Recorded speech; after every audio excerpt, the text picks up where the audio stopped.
one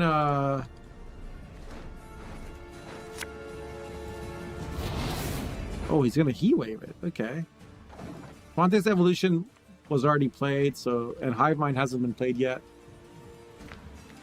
Big Permy, thanks for the follow. Welcome back, I think.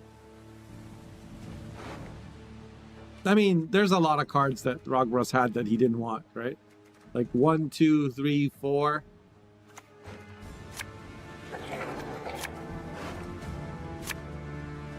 You Mamooned a Fiend instead of a Griffin. My name? I don't recall. Right, because the Fiend was in the graveyard and the Griffin wasn't. Here comes Golden Necker, and I mean... Oh boy.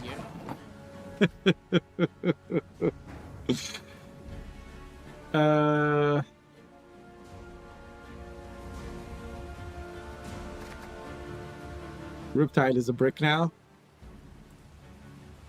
I think Rogros is cooked. It's a go next. It's a go next. Which is rough because he really wasn't confident in his Arrakis deck, and now...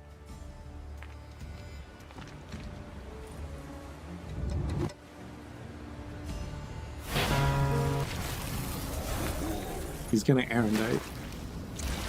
The Merlega to prevent the Etriel from getting 7 damage.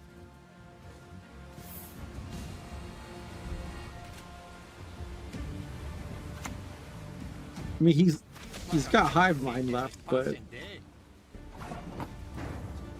this thing is just gonna kill it.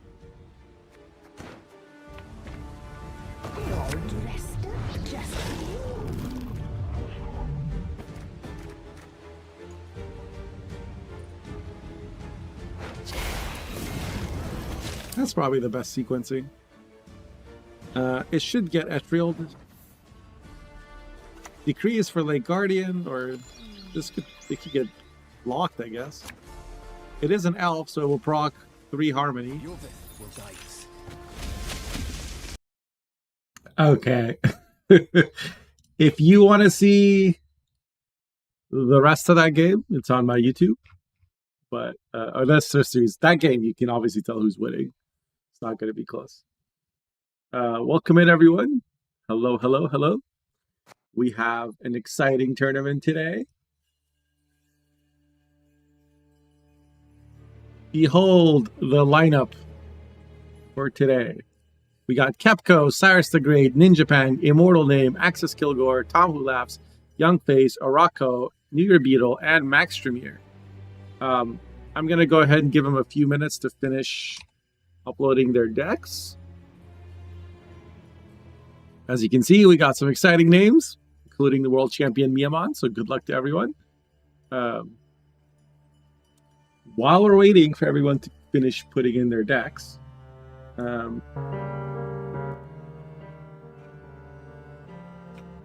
want to take a moment to look at the most recent council results, because it's a raid. Miyaman, thank you for the raid. Welcome in everyone. We just got started. We're waiting for a few people to finish uploading their decks, mainly just Immortal Name. If they haven't uploaded their decks soon, I'll just remove them and we'll get started. I hope you had a great stream, Miyaman, and we look forward to seeing you play. Hopefully somebody will give you a challenge. Last time Miyaman played in tournament, they won first place. But I think the time before that, they got knocked out. Don't quote me on that, but Miyaman has a high win rate, but not 100% win rate.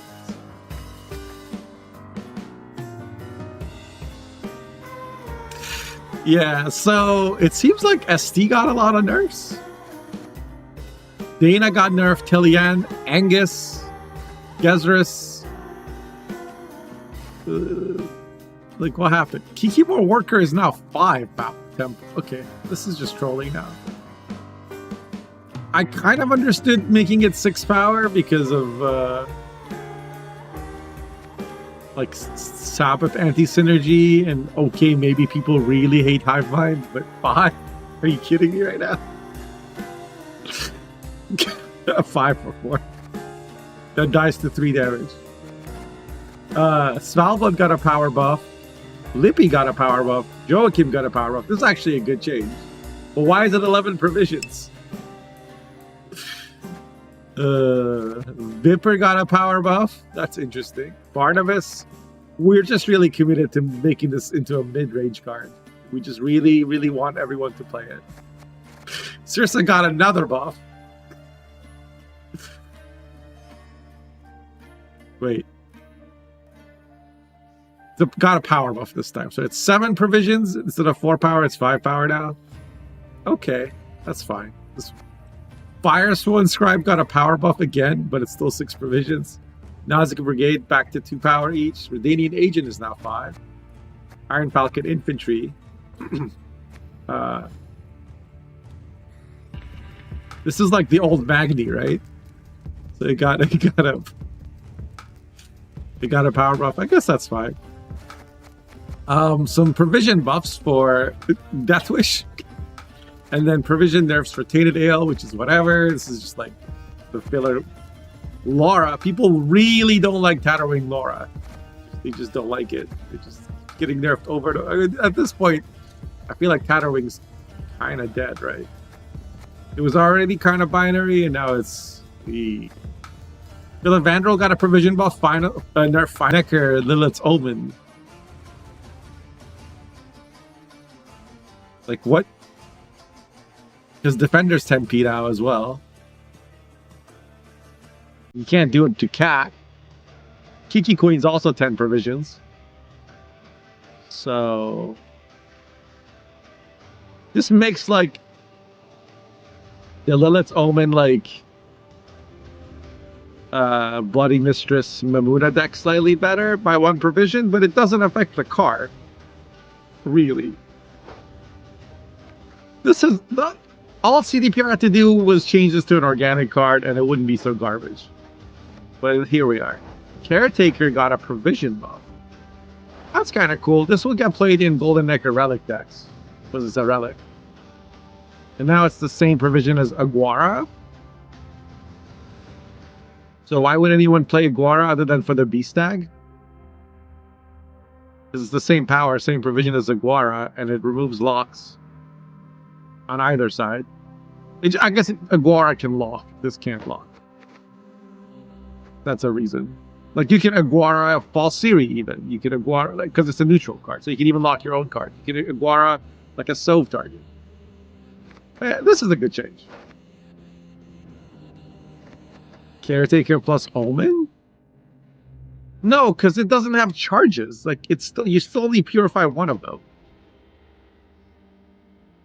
Well, maybe there's something there. I don't know. Naruna is now 7 provisions.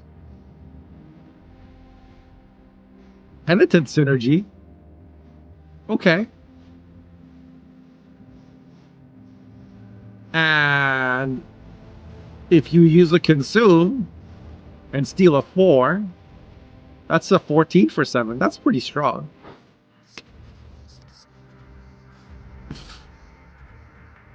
Iris? Oh my god. No comment on Iris. Secret Service got a provision buff. Got a power nerf. Okay. Alright.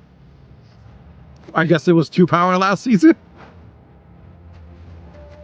Adriano the Mink got a provision buff. It's now 7 provisions. That's kind of super strong.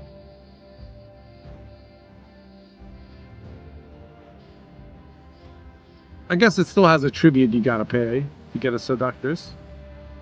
I'm fine with it. Giant Slayer is now 5 provisions? 3 power. Everything is not in the right place. Everything is not in the right place. I repeat. Everything is not in the right place. Demon Smuggler.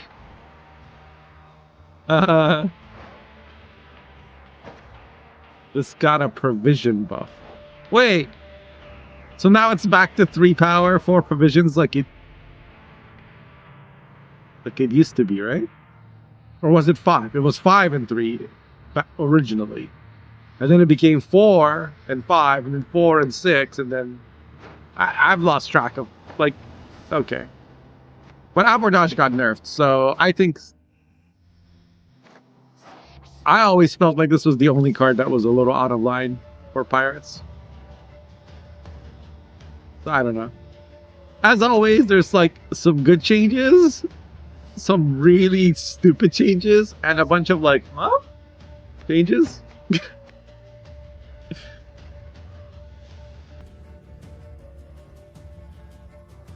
Okay, so it looks like Immortal Name is in fact AFK. We're going to remove them from the tournament.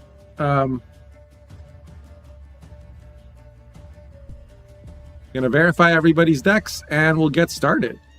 So once again, we have Kepko, Cyrus the Great, Ninja Pang, Axis Kilgore, Tom Wulaps, Youngface, Orako, Evil Beetle, and Max Tremere. Oh, Miaman dipped. Must have been tired.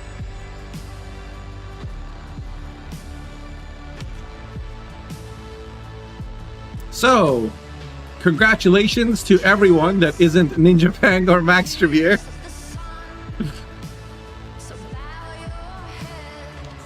Tom who laughs. Yep, enjoy the changes. Yep. I wanted to review them because it's like the first day of the patch, so anybody watching who isn't in the know would at least know what the changes are. Yeah, Miyaman saw that Max Tremere joined and dipped. But Max Tremere, oh my god, I've had doubling audio this whole time. As usual, Max Tremere fails the first skill check.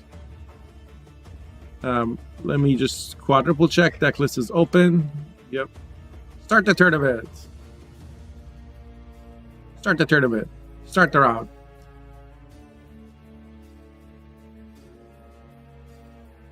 And we switch to the tourney playlist.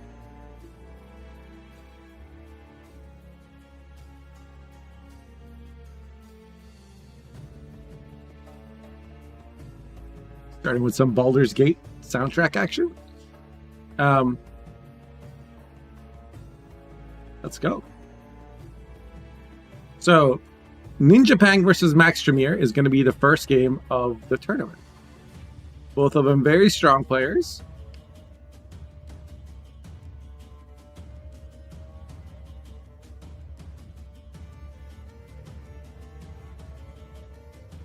So, let's see what they've brought. Max Tremere has brought Enslave 6 with Artaud and Helga. So assimilate Calvitek with Hefty Helga, 2 Sergeants, which are now 10. Ogres with Heatwave and Scenario. So Scenario Thrive Ogres. Okay. We have a Golden Necker Poison list. So Rayla did get nerfed by 1 power, but it's still... this deck seems to be still pretty good, in at least Troco's estimation. We got the Poison Brothers, we got Tunnel Drill, we got the 2 artifacts, the Candle and the Salamander Hideout. We have Bank, Decree. And there is a Mutant as well. Yo, Shane, thank you for the 39 months. And also, thank you to Tom Who Laughs.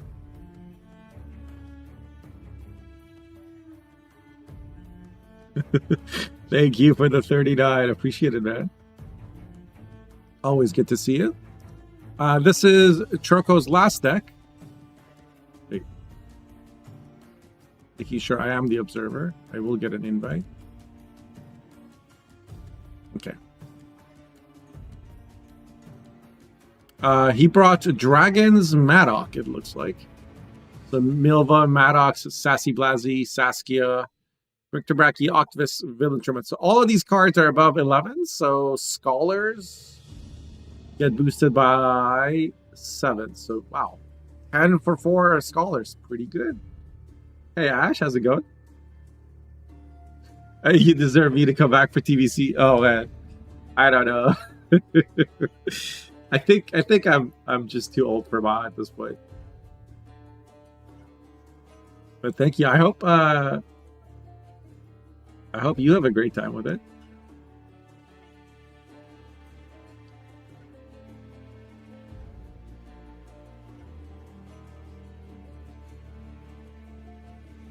Okay, I think audio should be good now. Sorry for any issues.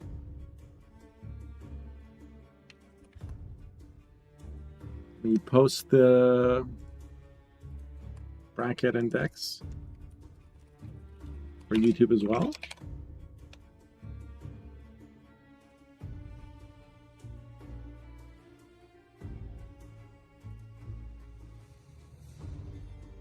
And then on the other side, Ninja Pang has brought Guerrilla Tactics Harmony scenario with Gesrus and Simless. Simless in the 2 backup plans.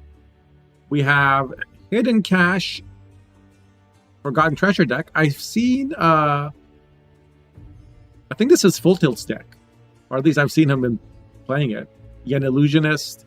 There's an Avalok Sage, a Tutor Candle, and Scenario. This is an interesting deck. And then we got Temple Drog. So we've seen Ninja Pang use this before. I hope people stop nerfing Temple. I think 17 is probably enough.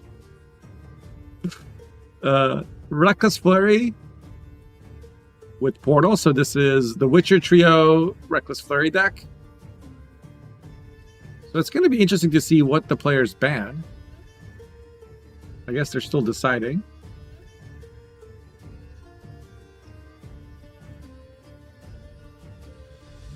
So you got Enslave, Ogres, you got Golden Necker Poison, and you have Shiru Maddox. So pretty control-y lineup with one kind of point slam deck. On this side, this is a Harmony is a lot of points. Okay. So Max Tremere bans the Hidden Cache deck. And so both players ban Syndicate. No Syndicate today in round 1. We should get an invite shortly once we have the coins.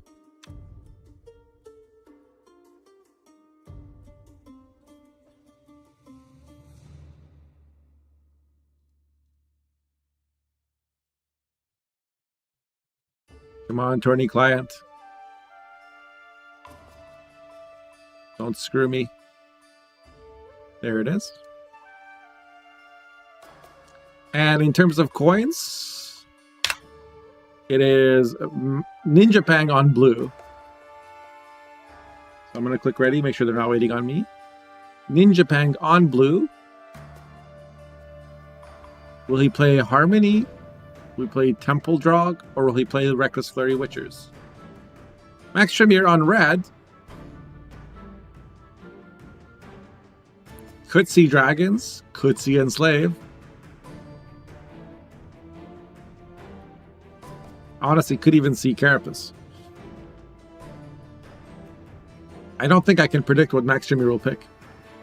Really wanted to see Syndicate. Yeah, same. Especially Ninja Syndicate. I like that deck. The player said no. No Syndicate for you.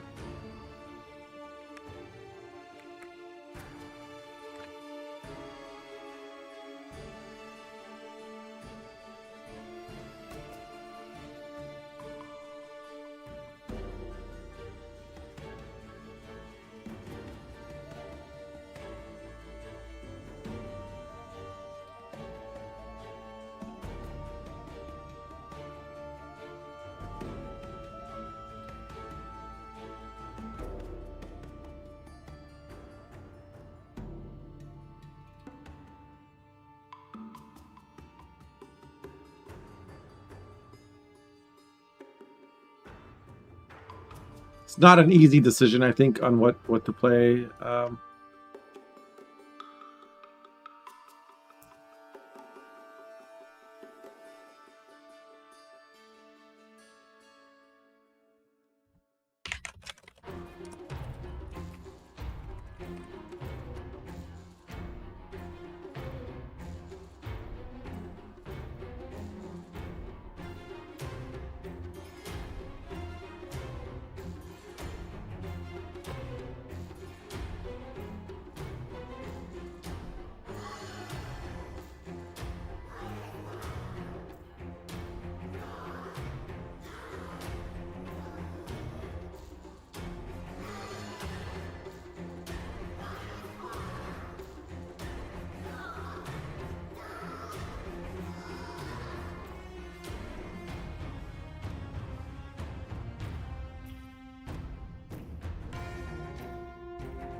Ooh, that's why scary. Ooh.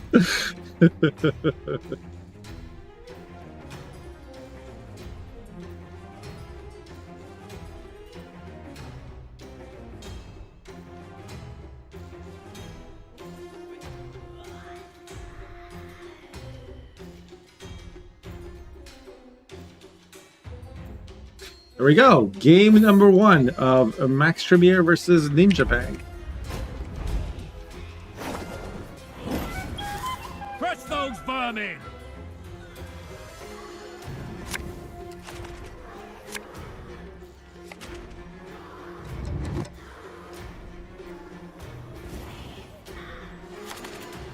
So we have Temple Drog versus Dragon's Maddock. The Ninja does go for an R pincer from blue. Currently doesn't have Temple in hand. Still has 2 mulligans. Trying to decide. Yep. Curse Knight seems like a good one to send away. Does have both Siege Masters in hand, so that's encouraging. But won't be able to play Temple as the first card. We'll probably see Reinforced Ballista. Just defend, but I could be wrong.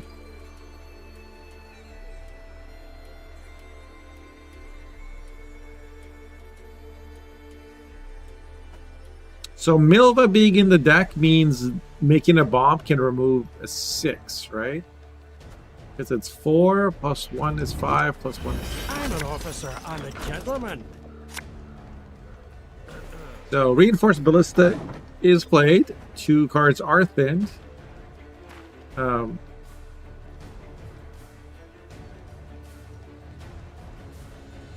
Max Tremere looking to see if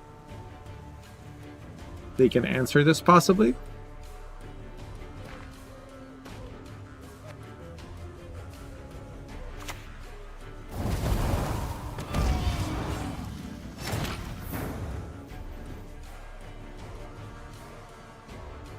Yeah, something got messed up with my camera settings from last 30. Oh.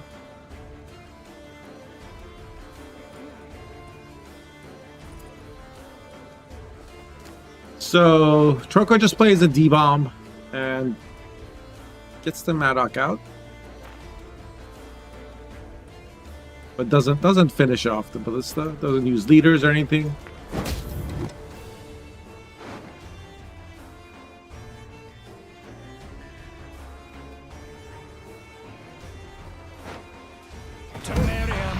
Kimbolt. Kimbolt?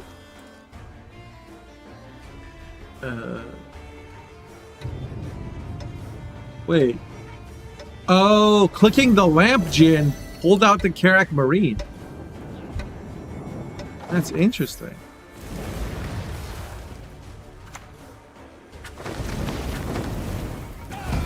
So Dancing Star is used to remove the siege supports. Siege Masters.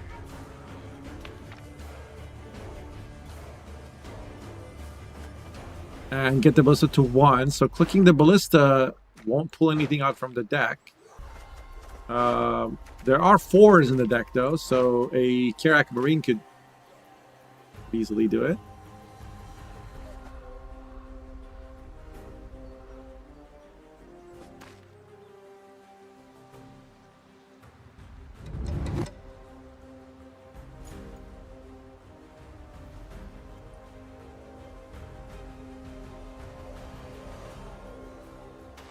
I guess maybe Ninja would have preferred to play Temple already.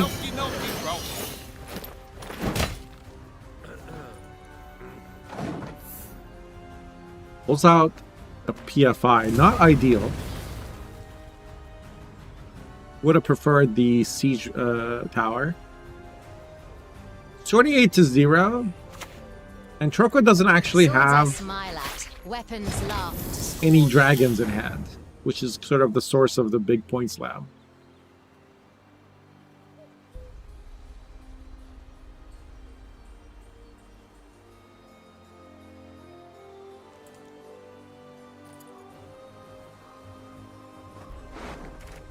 There's 2 4s in the deck. So I guess it's a 50-50 chance to get the siege tower. Ballista pull Ronvid? Oh, if it's a 1, yeah. I suppose that's a play. Ninja doesn't pass. And we'll go grab the temple.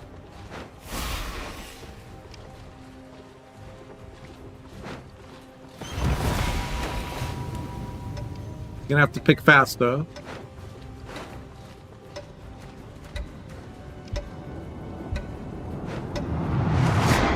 The last one was randomly picked, right? It was Erland. So Bloody Baron, Queen Meave, and Erland are the 3 choices. Ninja wanted to play Temple round 1 because that's how you can use it to boost Enseus.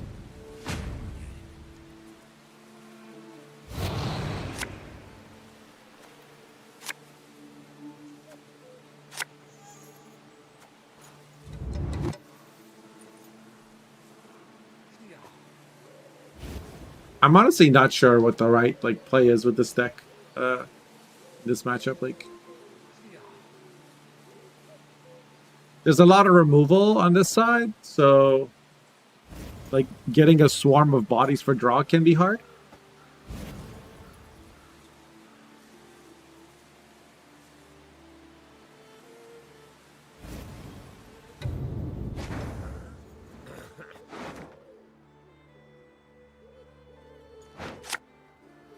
Here comes the Enseus boost. It gets boosted by 10.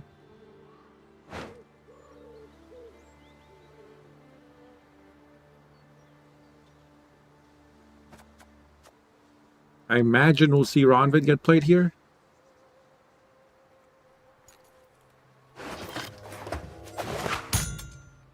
No, it's going to be AA. Right, AA into Squire makes sense. He wants to play Vandergrift. And I guess go long route?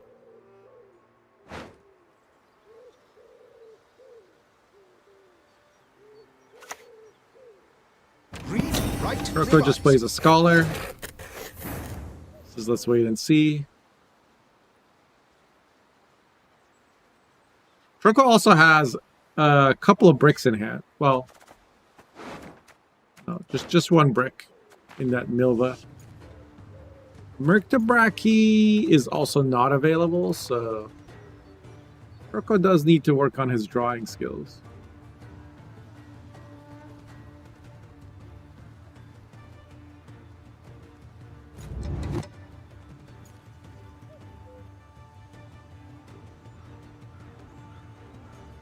It's like Ninja's considering leadering.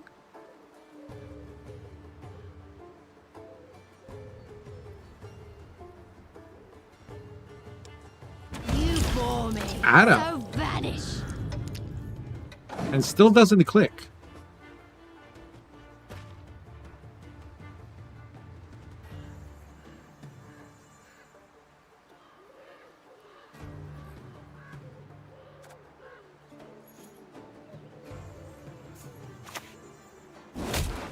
Backup plan.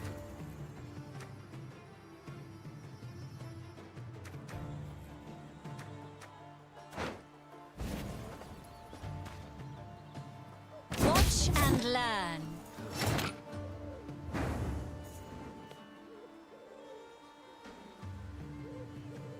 Is this cursed?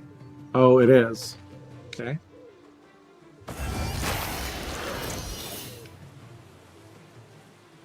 Everything is 8, but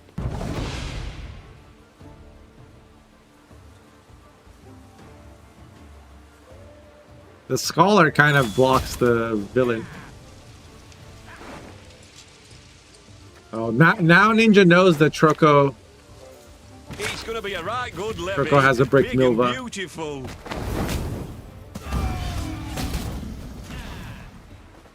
The 2 leader charges had to be used to get rid of that botch leg. That's gotta feel good for Ninja Fang. And now he's gonna click and drop the Vandergrift. No! No! Villain will answer the Ada. But Enseus will answer the villain. Is the issue.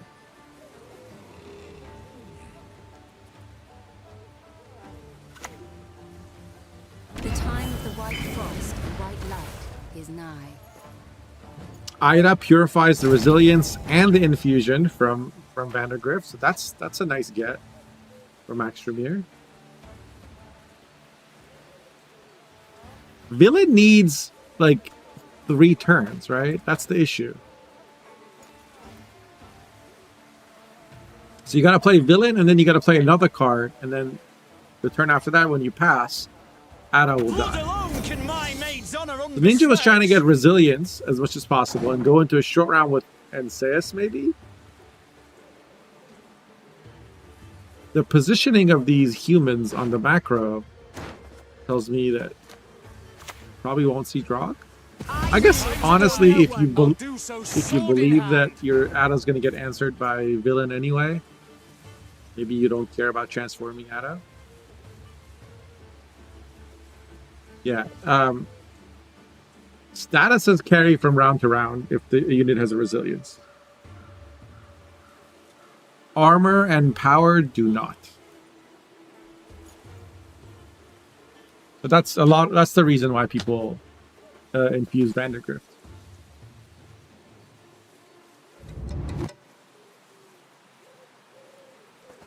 So Max Tremere plays Saskia. He's holding on to his dragons.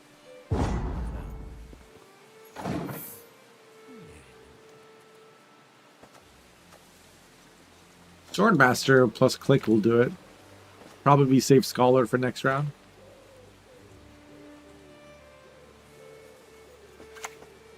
Nope, he wants to save Swordmaster for next round. Would never allow it.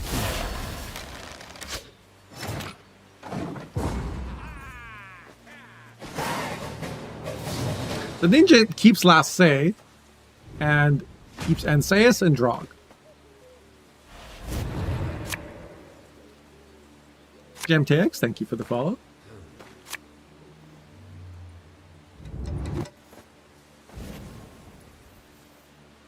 Milva does get put back in the deck. There is a Milva Sharpshooter. No, that's not. That's Sir Ike of Dennisley. Okay. Red Haze. Merc Tabraki still in deck. Sisentis' Blaze still in deck. Not looking good for Max Tremere. These are two, especially this, because this can be used to fix a brick and draw. Like, oh, this is missing 2 of your 4 big dragons is a massive downer. Trying to get Marlena buffed. Didn't even know the card exists. Is that the one that when you purify it, it gains resilience or something?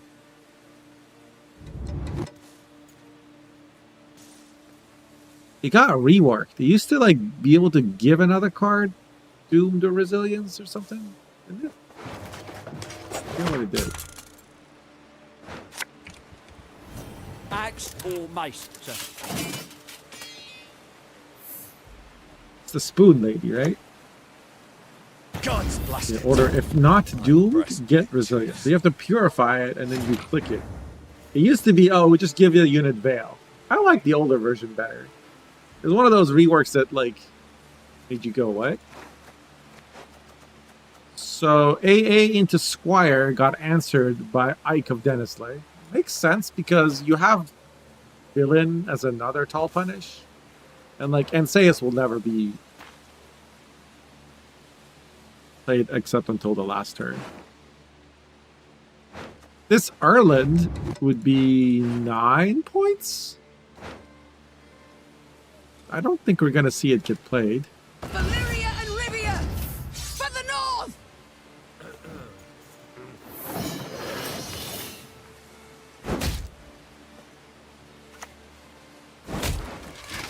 Backup plan.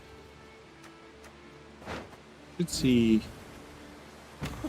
Was hostage taker? No, because there's no traps, right? Like you can't yoink the Ronvid.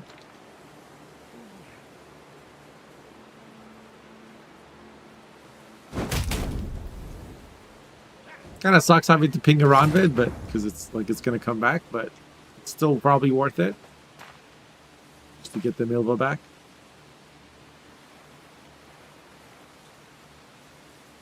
So Ninja doesn't have any ways to buff Meave anymore. Short of like a Bloody Baron reset. Which means next turn, a D-Bomb will kill Meave.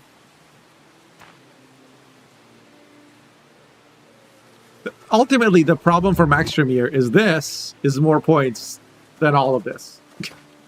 There's one card is going to win the game.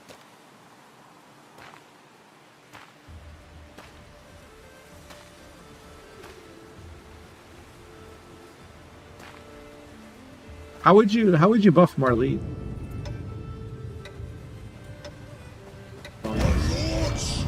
To your banners.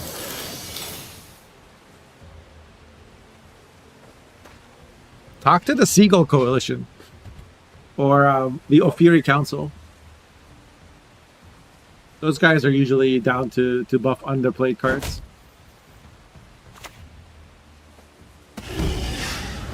Okay, so ping plus Octavist is how he gets rid of Meave. Doesn't waste a bomb on it.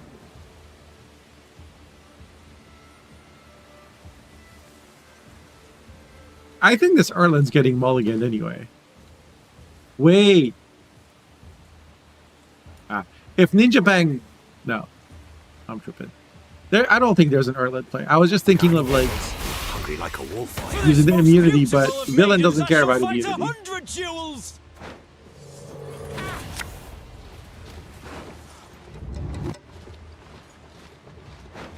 Yeah, Erlin goes back in the deck. Drog is used with... So...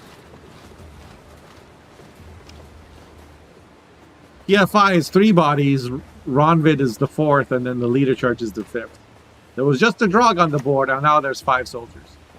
This was the last turn that Max Tremere could play Villain. He should leader here. I'll get it done. I think he should have moved the Revenant. That was a misplay.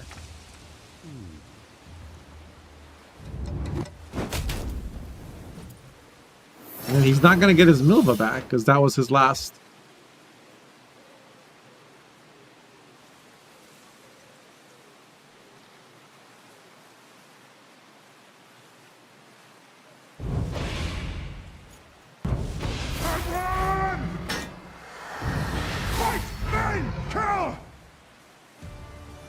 I'll gladly help if I live to see it.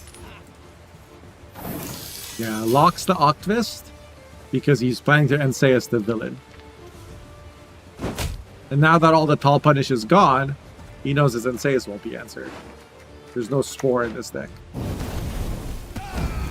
Madoc goes to the wrong row for Troko as well. Here comes Enseus.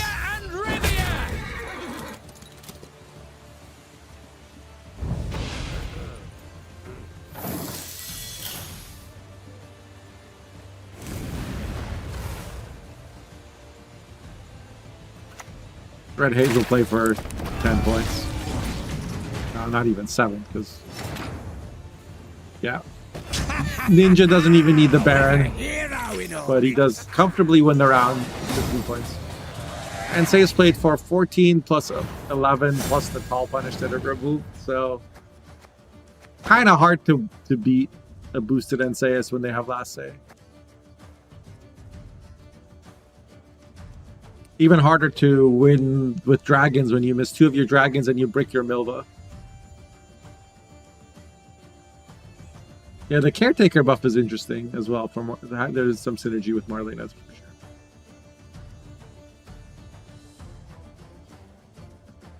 Order doesn't? No, the Order doesn't carry over. Because it doesn't have resilience yet.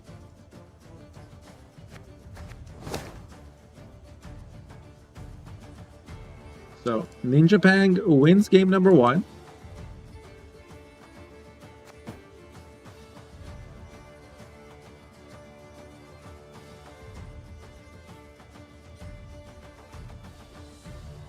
Drog is gone, so now he's going to have to play either Harmony or Reckless Flurry.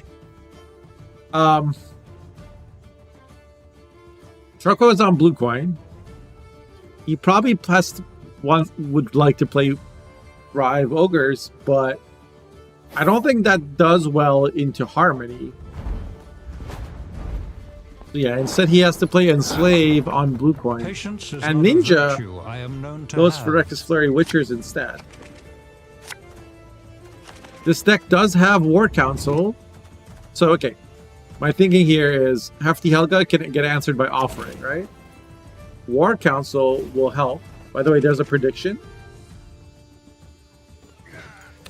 Place your bets, place your bets. This version of the Witcher Trio deck by Ninja has a red sword as well. So this does 5 damage and banishes a unit. Something that Max Shamir has to keep in mind. Gonna open with Calvite. I think his goal is to get out the round early.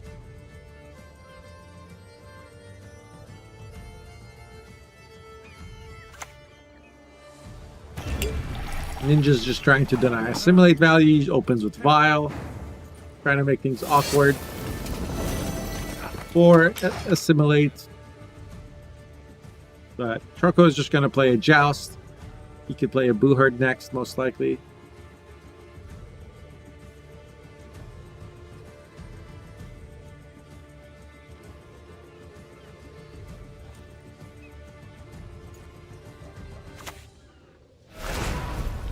Who got buffed to be playable with Cold Liquor? Yeah, but Who is a very good card. He's very good at 10.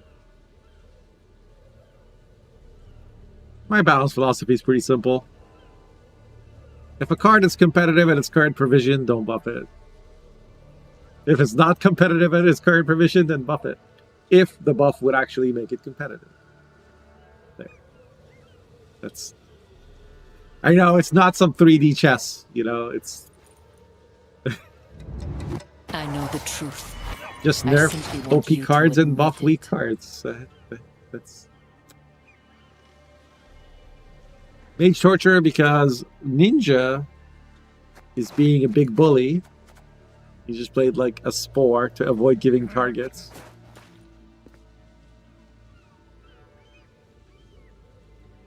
Imagine if you say that to China. Yeah, well. Ooh, Esco.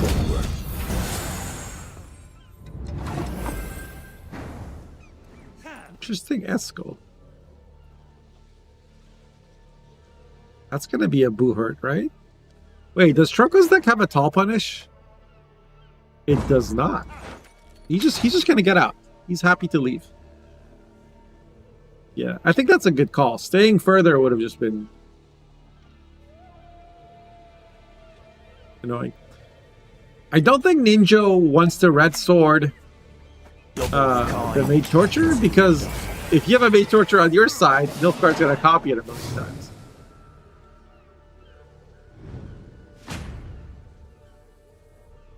Buff weak card is pointless, buff strong card better. I can kind of...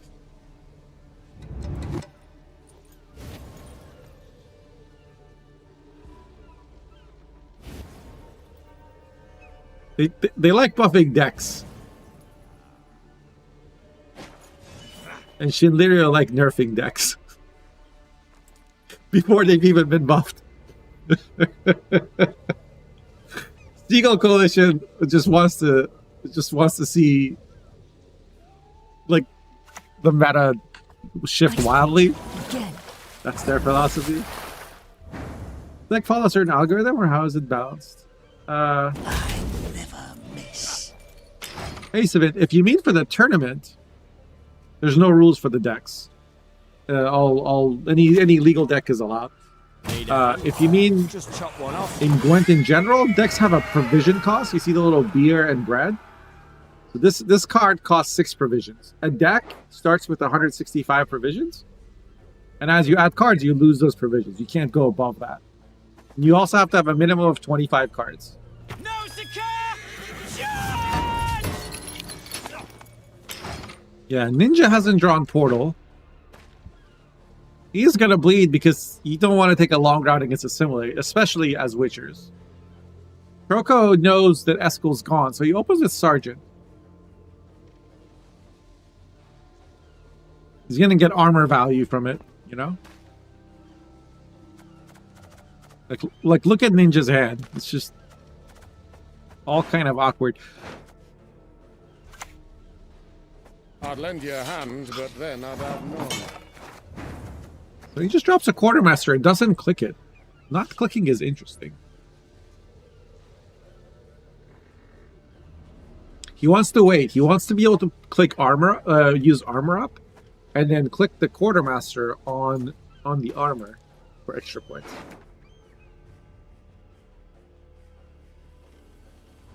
Oh, you mean beginners can't meet pros because they? So there's like, you know, matchmaking, right? Like, but in terms of like the matchmaking doesn't care about your card collection. And honestly, in Gwent, it's so easy to acquire cards Wars are won with discipline, my that, lords. like, I think when I started and I didn't spend at all any money in the game, after 3 months, I pretty much had the cards that I wanted. Then Like everything I wanted. Like I didn't have every card, but every time I saw a cool deck I wanted to play, I had the resources to craft those cards.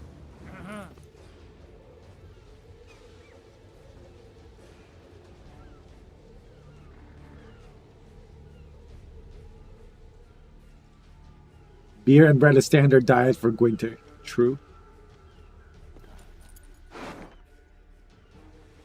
What's the most Piggy could play for? If by some wild chance you have 25 points at the start of the round, Please. like you start the round and you're like you have last say in round 3, you have 10 cards and your opponent opens Sabbath, and you're playing Ogreoid, so he gave you like 25 points, and then you drop a Piggy, then it's, you know, 4 plus 20, so 24. Because then you know, let's say they play Mata, that's another 2 points. Let's say you play I forget what the other card is, the one where both players, like, for every card that's drawn, it's another 2 points, right? So the most would be like 30 that I could think of.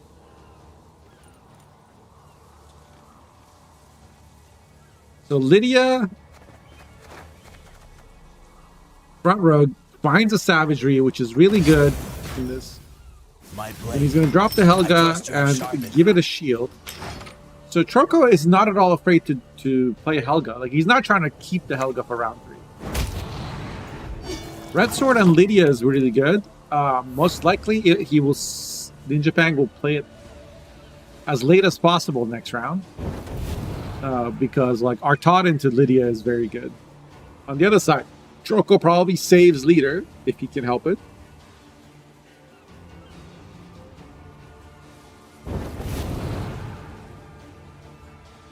I think. Are we gonna see coup? Yeah. So what Troko's you need of garbage. Thank you, Bhuvan. What Troko's doing is he's trying to remove as many bodies as possible because of Vesemir Mentor. Vesemir Mentor is a lot of where the points in this deck come from. Now the question is he plays Stefan or Vigo? And looks like Max Tremere wants to play Vigo.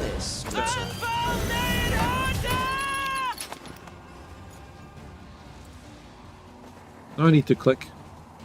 At this point, Max Tremere is threatening a hero pass. Like, yeah, you want to spend here. So, Ninja needs 32 points to get ahead, and Witcher Trio is 6 and 8, 14, plus 1, 7, 15, plus 4, 19. There's just 19 and 8, 27. Not enough points. If he plays the offering, Troko will pass.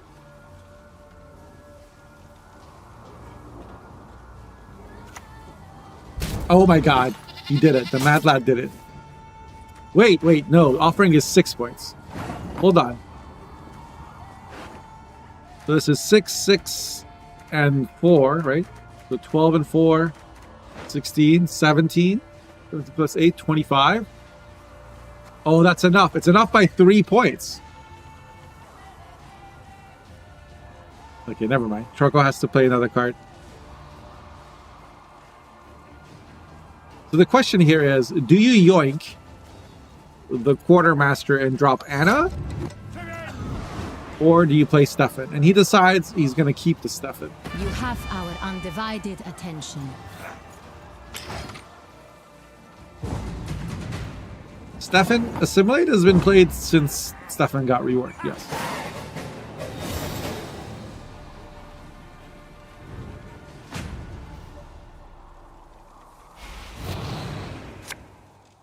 I don't think anybody plays Assimilate without Stefan. That's not true. There's some double cross decks as well. Hey, Marty.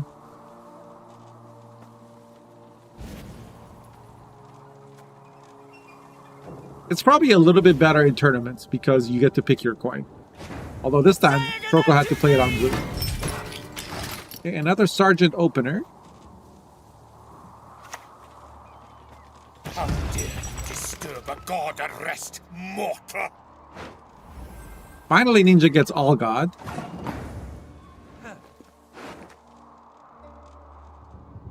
Troko has to play Artad here. Gotcha, gotcha. Go on, Ben. He doesn't go for a Bear Witcher. Bear Witcher is 9 points. Quartermaster is 8.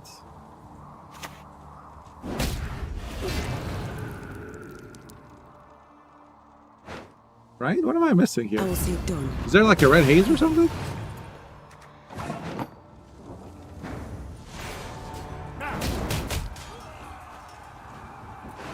Here comes Magnine to coup. Magnine to coup, right? Unlucky for him that 3 pings went to Lydia. That's minus 2 points for Troko.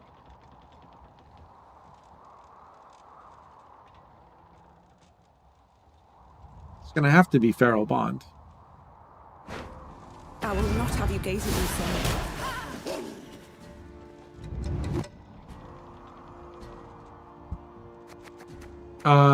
Maybe Queen's Guard, actually.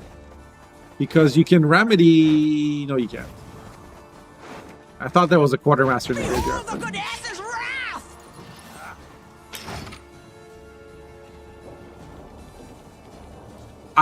Troko should have leadered again, right? To try and increase the chance of getting the wolves. I think that's a misplay.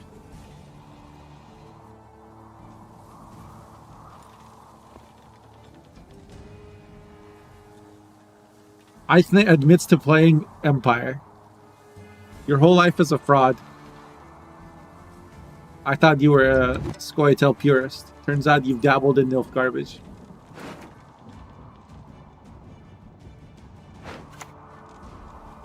Damn it. Not your lucky day. Geralt Pro plays for 1,000,000 points.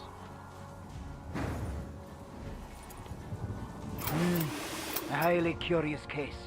It's going to be a remedy into Bear Witcher. What are you gonna do, huh?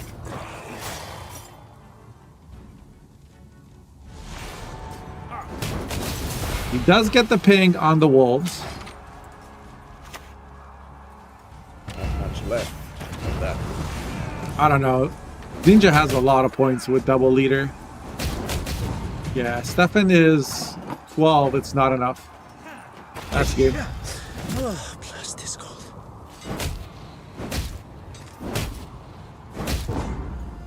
Troko lost 2 ping points to Lydia and 2 points to Shield. Those 4 points would have won him the game. So Ninja Peg wins the series 2-0. And Troko is out. GG. Troko, you made a couple of misplays. Number 1, you didn't when you use leader to get Lydia to 3 power, you got it to 1. You should get it to 3, okay? And then when you leadered after Quen was played, you hit the shields. Don't hit the shields. That gives no points. And then you lost by 3. I'm just saying. Okay, so here we go, round 2. Evil Beetle versus Kepko looks to be a very fun game. Orako versus Youngface. Ninja Pang versus Cyrus the Great. And Tom Who Laughs versus Axis Kilgore. Actually, I want to watch both of these games. All right, type 1, 2, 3, or 4 for which game you want to see. I probably won't listen, but type it anyway.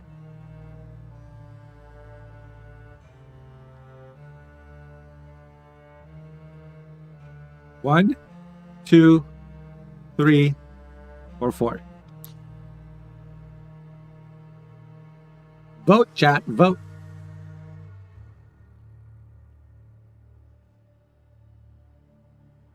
Is this viewer tournament? Yeah, community tournament. Every week, Sunday, same time. See a couple of ones. I see a 4.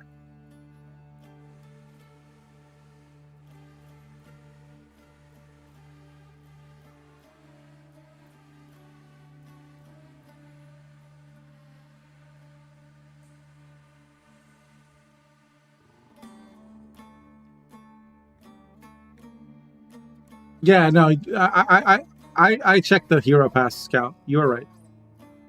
You didn't have a choice. Ninja played it correctly. Maybe if you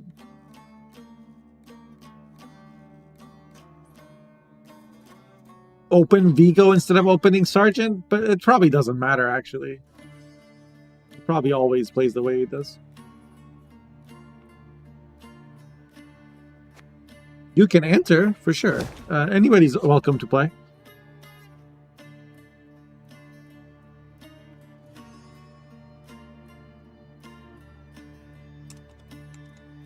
So, we're in round 2. Kepko versus Beetle.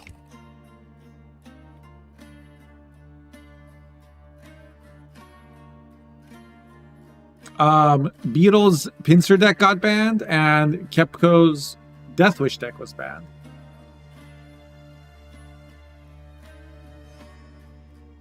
Make sure they're not waiting on me. So this is the Deathwish deck that got banned. It's just Dagon, Deathwish, Erendite. Very standard. And Beetle. This was, I think, oh, this is Shoop Erland. Oh yeah, Beetle loves Shoop Erland. And now that I got one provision buff, I can see them playing it.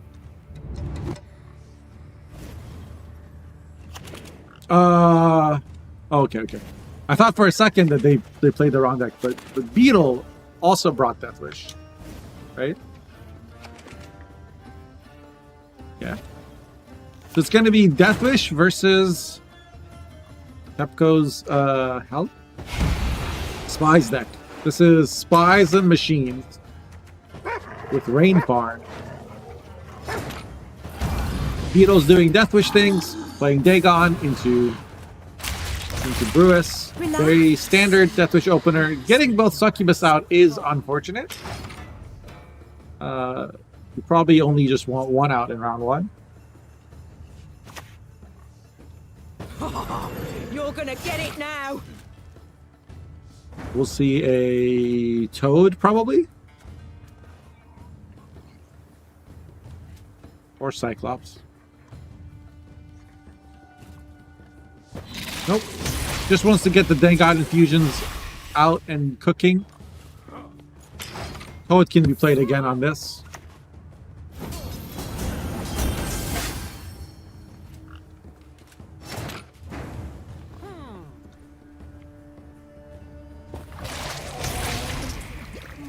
So Beetle's now at 54 to 22 points, threatening a tempo pass. And that's normal for Deathwish. Kepko, of course, knew this, played Hunting Pack, played Dana Turncoat, and played Blue Hurt so that he can have one in the graveyard. The Duty's interesting. I don't know if I've usually seen this kind of deck. And now we have round 2, the mulligan phase. Hype, hype, hype. Riptide is in hand with 9 power, 2 armor. On the other side, we have another Imperial Enforcer with Emir. So we got incredible potential for lots and lots of pings, especially since there's not a lot of control from Deathwish. Of course, we do have 2 Cyclops, the double Ogre Brothers, and we have even the Shackles made of Dieridium. That's right. They can block magic in the lore, but in here, they just lock a unit and damage it by 3. We're going to have immediately a Hillick into Detlaf. Frog pops out, eats Detlaf, then leader on Detlaf. 27 points. Hello, good luck catching up. The sword is growing. It is 6 power with 7 cards in the deck. Beetle is really going to hope they draw Erudite. But if the cards are in this order, with Heatwave and Erudite at the bottom, Beetle's going to be very, very sad. We have an immediate Shackles answering the Imperial Enforcer. We got Emir on the board, thinking, pondering about Charles Dance's incredible voice acting, while some poor dude in the back is screaming, being taken to the torture chamber, apparently.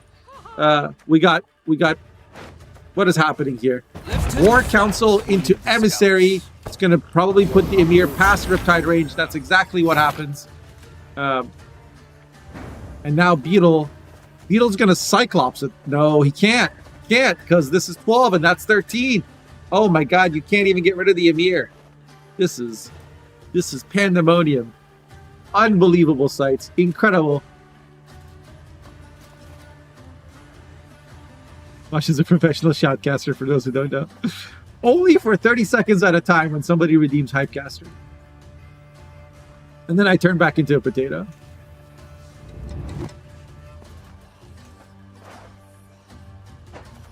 I mean, I feel like Beetle should be disqualified for bringing non-premium frog. What kind of a Pepega joins my tournament with a non... Look at this! This frog just sitting there, frozen in time. Immediate ban. This is minus 17 style points. Oh my god. How many tournaments have you won and you still can't afford a premium frog? Oh, and just to rub it in, a second non-premium frog from the most non-premium participant in the history of the tournament. We have another Enforcer. This one's at least premium. See, you can see the guys moving. And wait, what's the third guy doing back here? How come Nilfgaard gets 3 people for 1 card? Most toxic faction confirmed. Cyclops comes down, gets the Emir to 1 power, and is just very, very sad. I guess at this point, Beetle doesn't really care. Beetle's just juicing, waiting for the adrenaline. This joke of an artifact, like a location or whatever. If it wasn't for the Succubus, no one would even play this. Duty comes out. Okay. Fucking hedgehog looking ass Nilfgaardian. You know what? Brothan's... Whoa, wait, what? What just happened? Is that... I guess Duty is worth 8. Is it not? Nilfgaard is superior. Satyrs have slipped in this world.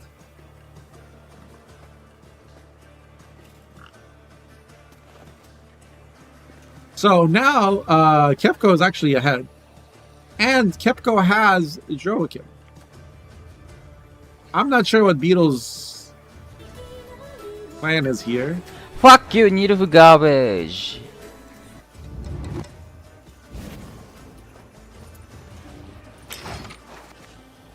Discards the squirrel.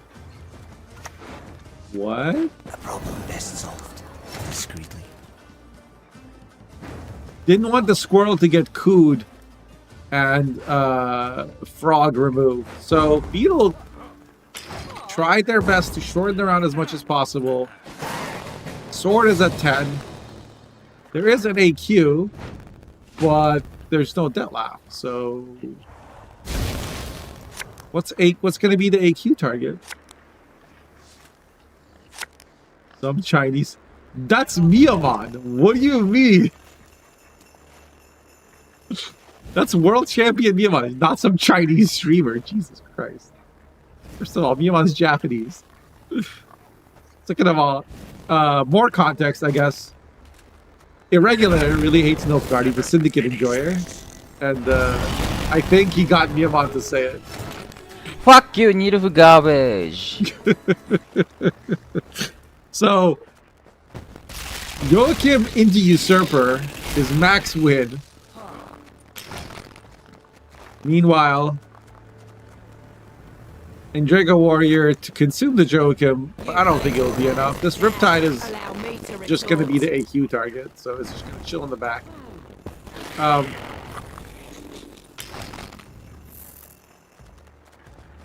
Decree will get... Yeah, okay, as I predicted, Karate, Heatwave, and Erendite were the bottom 2 cards for Beetle, so congrats, Beetle. I knew exactly how this game would go.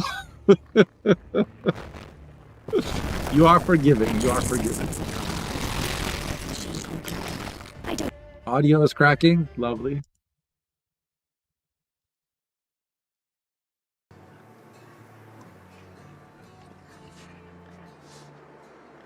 We've enacted temporary measures to fix the audio. We got some dwarves in charge of our AV, and you know, somebody whistled, and then there was a fight, and now it's all messed up. But we got our top dwarfs working on it. Just give it a second. These I invade. These I sign a treaty with. I mean, I think Beetle's cooked. Even locking the succubus.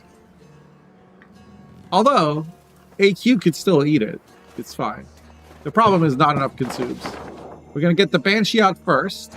Or is it going to be the Pellet? The realm of the living celestial chain. Abandon now your mortal stain.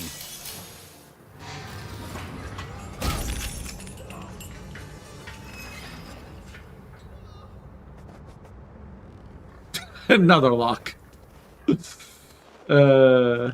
Is there a gold left? Yes. All series still in the deck.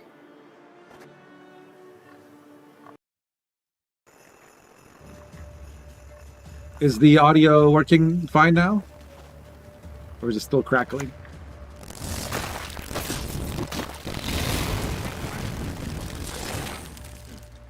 Beetle's also playing around Rain Farm, but like at this point it doesn't matter what you play around.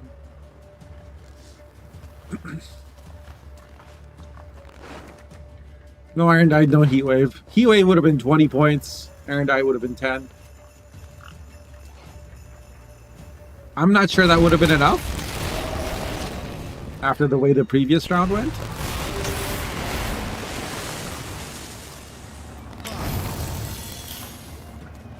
Not being able to consume the succubus there. I guess that was always the plan, was to get Dagon out for an extra consume, but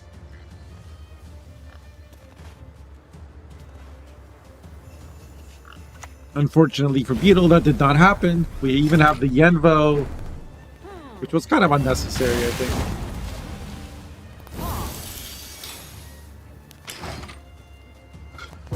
Yeah, Capcom doesn't even have to play the Rain Farm, even though it would have played for 14 points. So, Capcom wins game number 1, beating Deathwish with Machine Spies. So now, in game 2, Beetle is going to be Red Coin. So are we going to see soldiers or are we going to see guerrilla tactics? That's the question. So let's take a look. This is Shoop formation soldiers with quacks.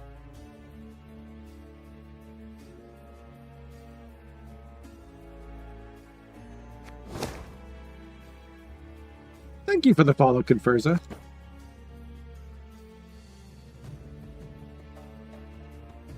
And then we have a Harmony also with quacks. And Bran and Barnabas, Gezras, even though got -1 power. Stinky deck. I don't know. I think it's kind of cool. Erendite, All God, Artifacts deck, kind of. Beetle cooked.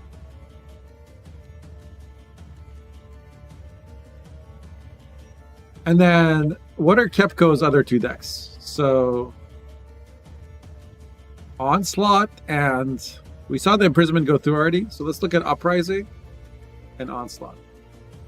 So the Uprising deck is another All God Cohen deck with Witchers. Makes sense. The Onslaught deck is Hjalmar, Heatwave, Wild Boar of the Sea. No scenarios or compass or anything like that. There is an Iris Shade.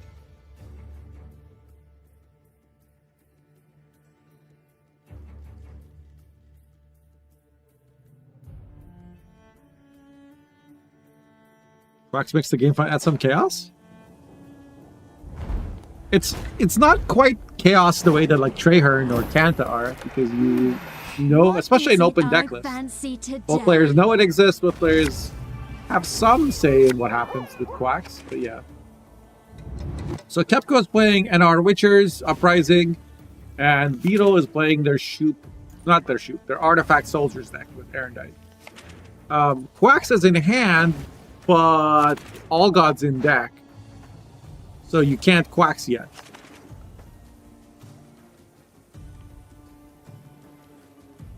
This Quacks is meant as a tutor for Imperial Golem. So it's 14 minus whatever you get from your opponent. And we get what? Bloody Striegers. I predict, given that there's this Griffin Witcher on the board with Rail, I don't really see Beetle being able to contest the round. So I think Beetle's plan is going to be getting out of route as cheaply as possible. No, never mind. We're going to Purify. Purify tells me they want to stick around. Of course, Kepco, if they had an offering in hand, could use it, but they don't. It's the easy bit. Getting down's another matter. Instead, they're dropping a Griffin Witcher Adept. Interesting to me that this was played on the back row. If it was front, then like Pikeman could be played here, or Light Cav.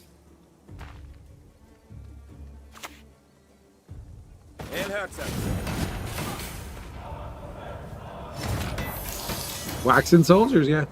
But now that I see how Beetle played it, I understand. Pikeman, they wanted to put Pikeman on the range road to get the armor. They're trying to play around offering plus ping. The wonders of projectiles, ranged weapons. Here comes another Griffin Witcher.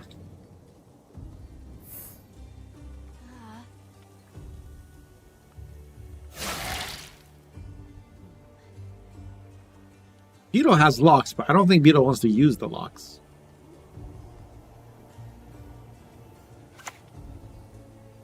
Yes.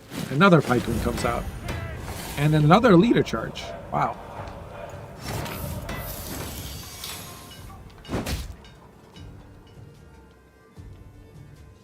I think for sure there will be a Gwent in The Witcher 4. In fact, during the tech demo, they did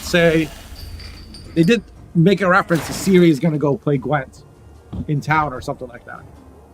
And it would be kind of a huge disappointment for the fans if they didn't include Gwent. Now, whether it's going to be like this kind of Gwent, or the one in, I mean, the single player version of this would be what's in Rogue Mage, or if it's going to be like Witcher 3 Gwent. I don't know. But there will be, I'm fairly certain there will be a Gwent in Witcher 4.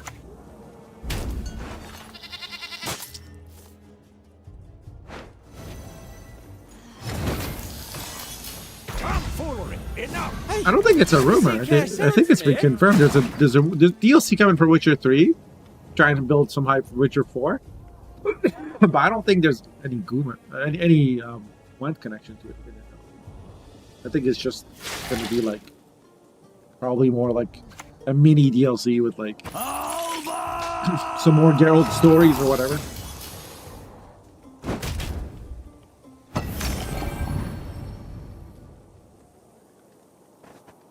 Can I come down now? Mahakam Ale used to remove the lock. Beetle's running out of cards to play and is forced to pass.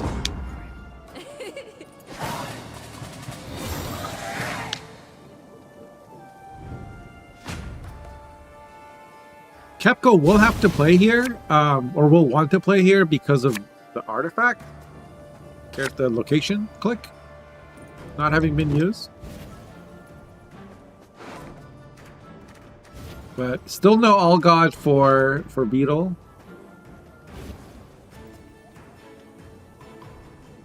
But Beetle does finally have decree. Oh, Nausicaa Brigade is tragic. Iron Knight got mulligan because it was at 0. We are gonna see decree into All God. So now the question is, what will Quacks pull? Sorry, I'm. To hit the mark, we aim above the mark. Kepko's getting some more carryover.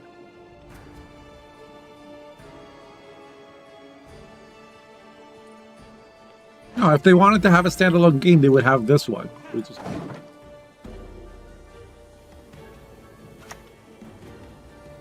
Two licks or four, I never miss, even at full gallop. This version wouldn't work for single player. They'd have to write a bot that can play it. Retrieve the bolt. I know. I'm on it. But the Rogue Mage version might work.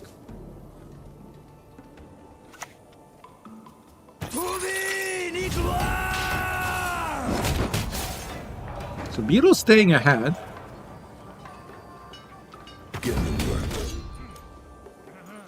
This would be 7. This is enough. We Oh, this is also enough. Nordling scum are no better. Beetle drew really poorly, though. If you look at, like, they wanted to get these cards by now. They wanted All God round 1. They wanted to not have Nausicaa Brigade in hand.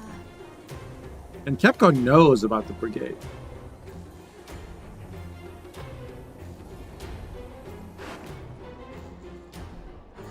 Quacks would pull Keldar. No, not Keldar. All God.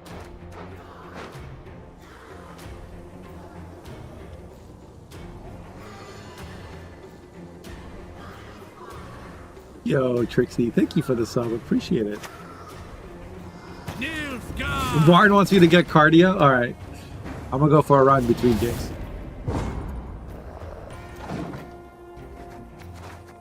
So Nausicaa Brigade followed by Heatwave. It's just gonna be Marine. Marine will be enough. What? Minute. No bacon bits, no butter.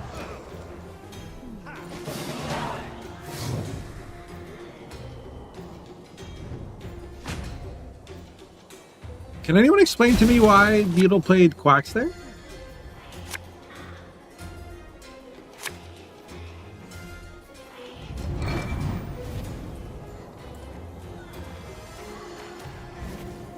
Oh, Gwent just wasn't a different business model than the kind of games CDPR makes. So they never really had proper institutional knowledge or support around it. And Beetle draws Quacks, or Erudite rather. Wars are won with discipline, my lords. Axes out! Ready to board!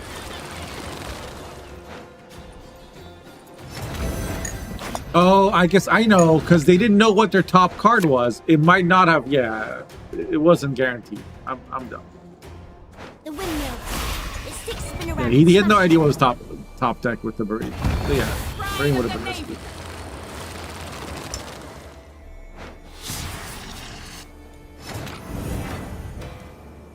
Getting to work.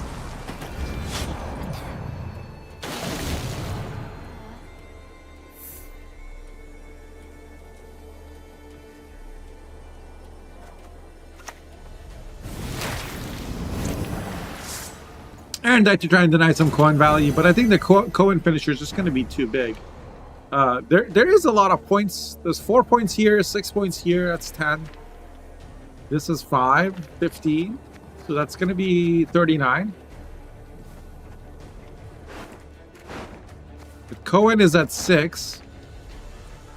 Let's get this over with.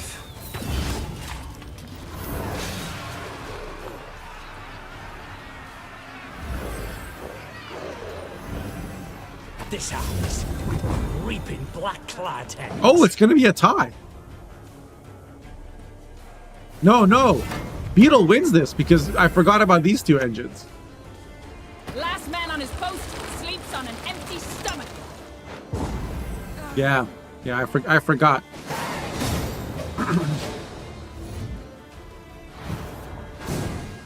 He bricked the Scytheman? How? The Beetle comes back and ties up the series.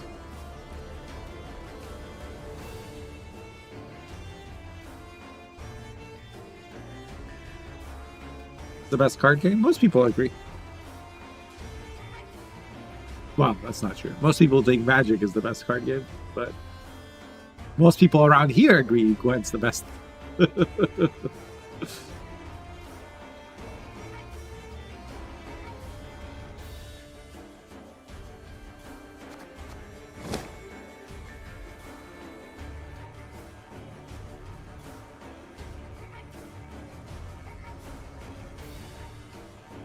Crazy that, like, I mean, if Beetle doesn't get those artifacts, they're screwed.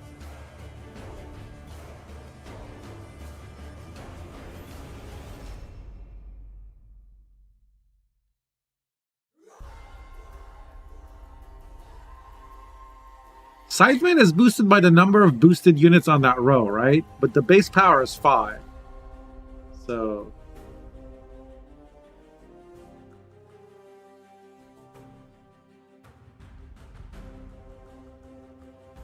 I guess if Gwent was played on the Rage row or something.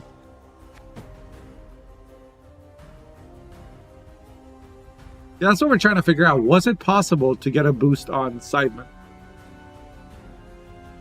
And the thing is, if the Scytheman is at 8, sorry, if the Scytheman is at 6, it's 2 less points.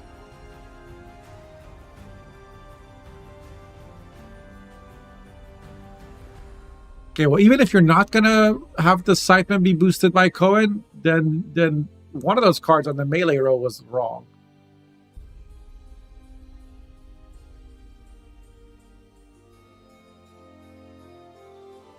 He lost 2 points, so it wasn't enough. What if, I mean, if everything had been on the same row, that's just also 2 points, and he lost by 3.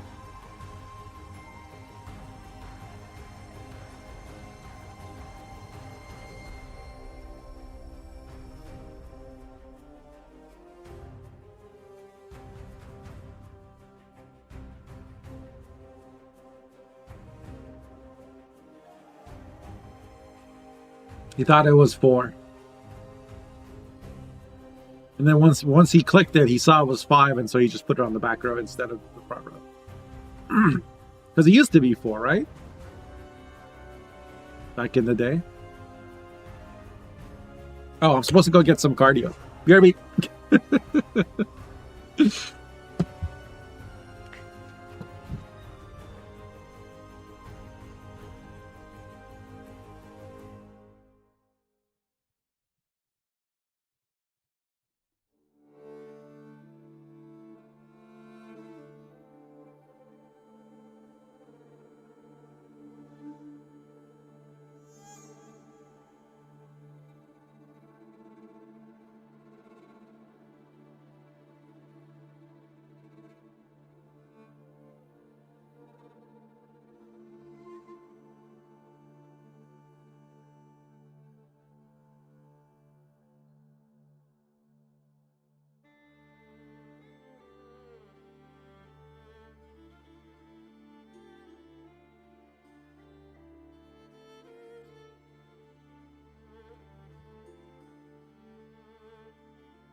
Looks like both players are having a major think.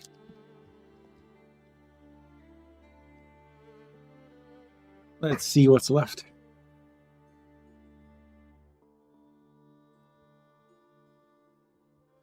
So it's Cohen or Pirates versus Deathwish or Guerrilla Tactics. I think Deathwish beats Cohen, but Deathwish also beats Pirates. So I guess that's Kepco's problem right now. I'm back. I ran up and down the stairs.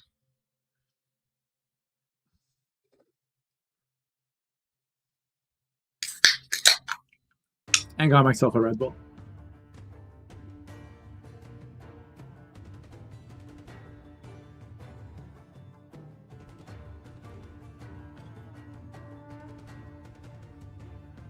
Hold I notice your name is not in this list. What happened? Is everything all right? Yeah, I don't know. Good question.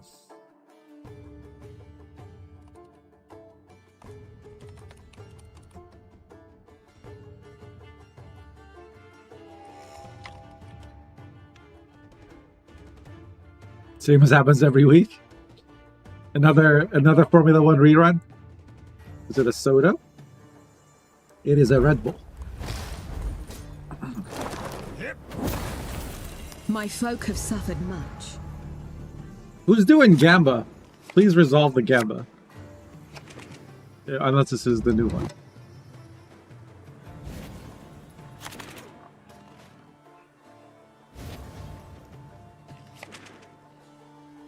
Okay, so it's going to be Irish Pirates versus Harmony.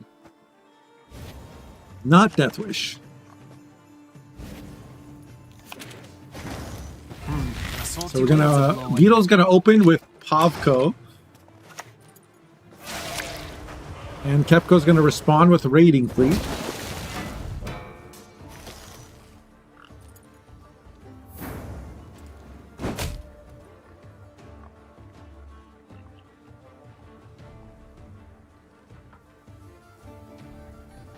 Yeah, although I think this one's probably canned in the US. I don't think they ship the water. Most boring matchup for who? I think it's an interesting matchup.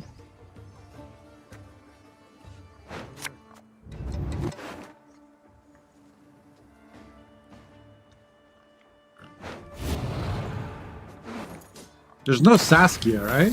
Yeah. This is Saskia less Harmony. Abordage is still getting used. And lots of armor. They're in Pirate Captain, Light Longship. It's really just Hjalmar and the Longship turn the armor into points. Since this thing doesn't have much removal. But there's also an Iris, so we have to be mindful of that. Would have, I think, liked to have Terror of the Seas or Bjorn in hand. Kepco would have, but didn't get either of them. And I think Beetle wants round control, right? I don't think Harmony wants to...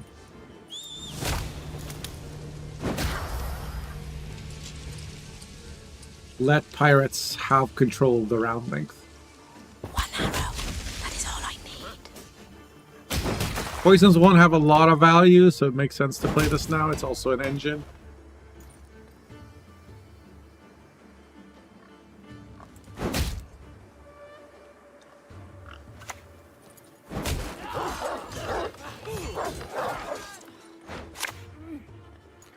Ooh, drawing Terror of the Seas. One pierce in gold, pierce in blood. This got armor from the Abordage.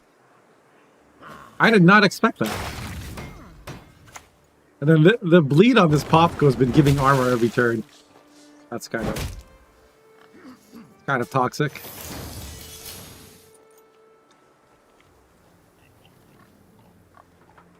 Barnabas is a dwarf, elf, and dryad. There's no dryad on the board, but there is a dragon though. Not clicking. Interesting. Clicking was 1 point and then 1 point of carryover, right? I guess it would put it within leader range. By the race of Morhog. And then Archer not used to kill the chameleon either. Instead of killing Poplar is probably more important. That makes sense. Here comes Barnabas. Still?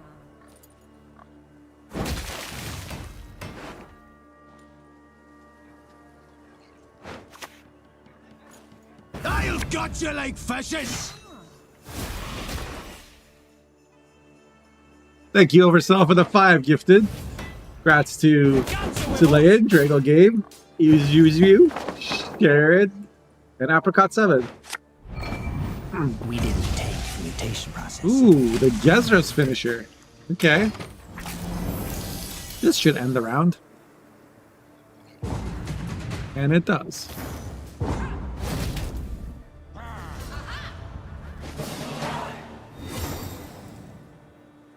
Thank you so much, Oversell. Appreciate it.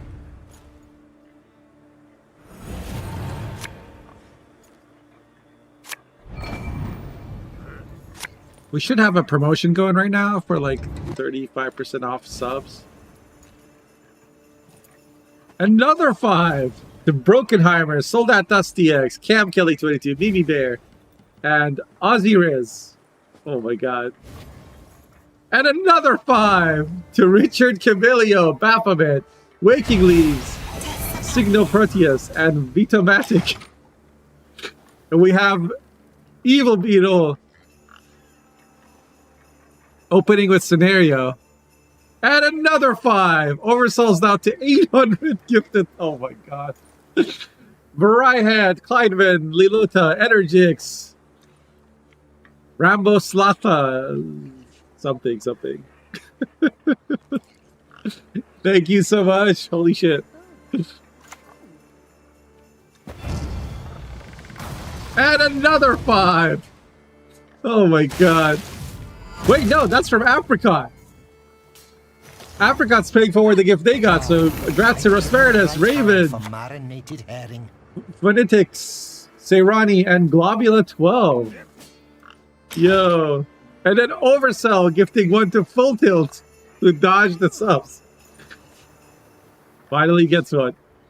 There it is. Holy shit. Spend your money to boost the American economy. Yes, please. The wind is all we've left of the gods. Or at least the derp economy. Here comes Dana. Triggers the Harmony. This is going to make it harder for Kepco to get armor. Thank you guys so much. I'm watching. Always watching.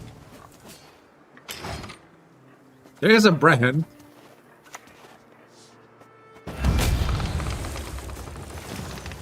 You're going to take 2 leader charges to use this Brehen. And right now Kepco is ahead. You need Lassay as Beetle, because otherwise Morkvarg wrecks your like Guardian, so yeah. Brehen should be able to answer this. You're not my last. And now I don't think there's a way for Kepco to get ahead. So Beetle will probably pass. Where's the hype trade? It's because it was all the same person, so... Hey, let's look at you and your pretty long hair. I think. I also made hype trades like the trigger like 5 actions because it used to go off all the time. I did, Stevie, at the beginning of the tournament. Are you? So an hour and a half ago.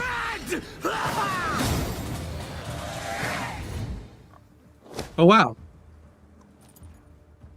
Wait, what happened?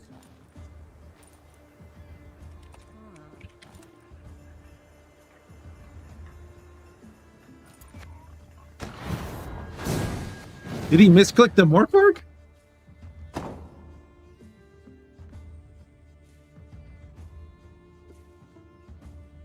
Hang on. Like the trigger, like 5 actions, because it used to go off all the time. I did, Stevie, at the beginning of the tournament. Are you? Yeah, I think he meant to Morkvarg the Lake Guardian. So an hour and a half ago. I don't understand. Oh wow. Wait, what happened?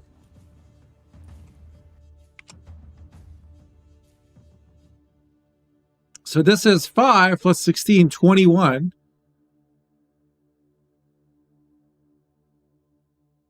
Oh, did Beetle forfeit? Right. No, that makes sense. So Beetle should have passed, keeping the Lake Guardian for last say. Yeah. Yeah. Okay. So I was just saying Beetle should pass there, right? Maybe they thought they lose a short round, but if they had passed there, they keep last save. But once they drop Lake Guardian, it was kind of like going for the 2-0, which would have worked unless Kepco had Morkvarg in hand. So the second that Beetle saw Kepco had Morkvarg, they're like, oh, okay. So Beetle is out. Kepco wins the series 2-1.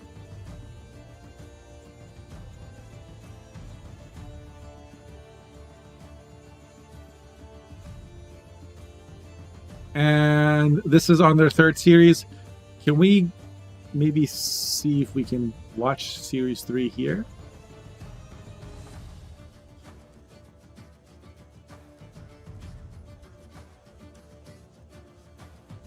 Justiana would have gotten 1 point ahead. Okay, so Beetle was cooked no matter what.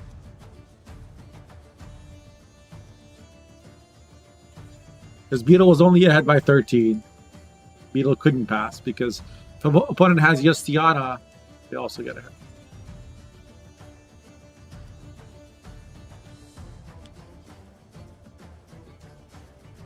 Yeah, those guys like play fast and they know the matchups, they know the win cons, and they're like, well, I lose.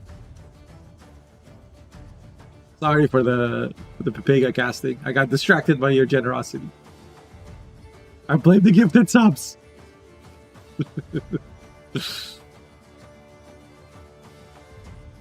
So, Tom Who Laughs and Axis Kilgore are in their deciding game for who gets to be in the semifinals. And then Orako Youngface and Ninja Pang Cyrus are in their second game. There might be game 3 or there might not. If there is a game 3, we'll watch it. I guess we'll be watching this semifinal and the finals as well. I like to bounce around the bracket so we can get different players.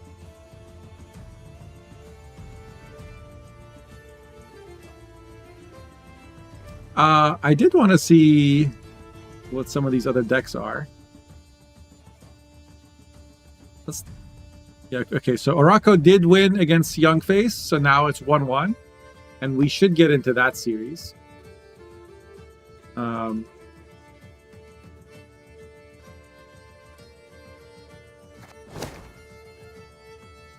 Let's see what their situation is at.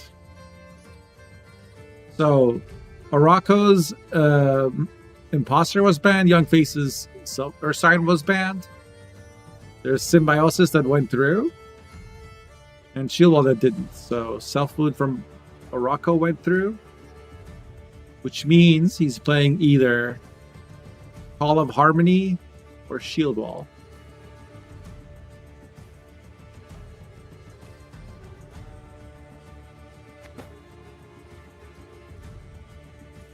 So the Shield Wall deck is AA with Erland, Visigotta, Extra. Okay, so this is a carryover deck with ship ballistas and ping engines and mutagen. Okay, all the carryover. And then this is a golden Necker Harmony deck with Maral. Interesting. And oh my god, I forgot the name of the card. Francesca. So it's Is there more than one artifact? There's Land of a Thousand Fables and Stick a Castle. This is a double Golden Necker deck, potentially?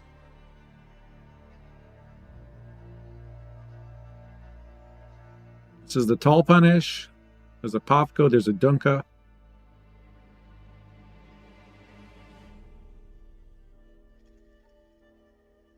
Pirates of Brook. Yeah, no, I did not expect that outcome, actually.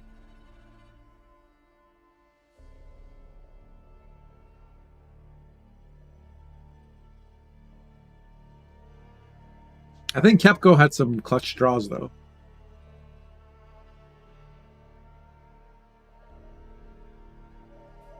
Ever since the Onslaught rework, Pirates have been about which cards are in your hand and whether or not your opponent can deny you armor.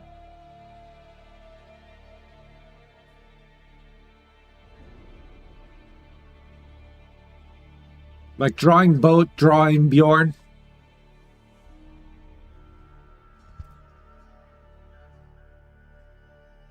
Sure thing, Stevie.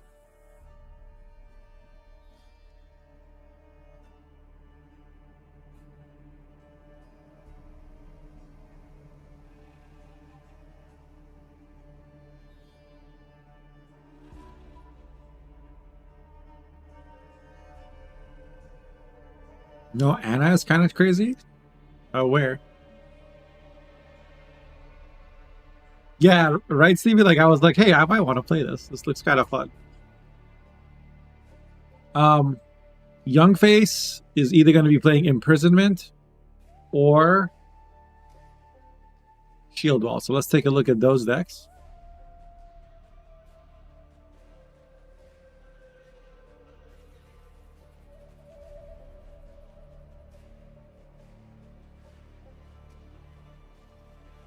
I don't know what I'm doing. Imprisonment, Shield Wall. So the Imprisonment deck is an Artfane deck with Vilgefortz Renegade and Cadaverin. Kalak different. Youngface always brings interesting Aristocrats decks. And then we got a Regis Shield Wall deck. Regis Higher Vampire with Frenzied Dow. There's an Anna. Oh, this Anna. You were saying no Anna in this deck is... I think in a mutagenary deck, it makes sense not to run Anna. Although... it does have synergy with Secret Service, technically.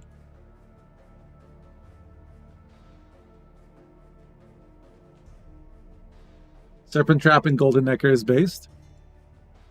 Well, it's also double Golden Necker, right? So having a small amount of leeway in your, so there's like 3 specials, 4, 5, 6, 7 specials, and 3 artifacts. Even has the saber.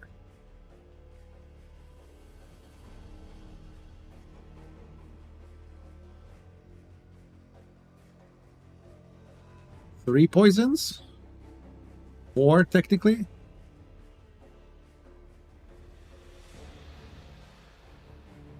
No.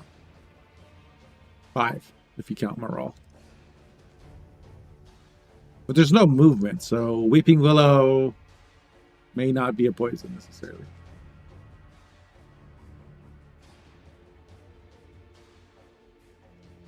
He's very brave? Yeah. There is Secret Service and Shield Wall to protect it, though. So we'll have to see. Castle Order. That's true. I think a castle can be used to move the Willow. You've talked enough. A lot of cool decks.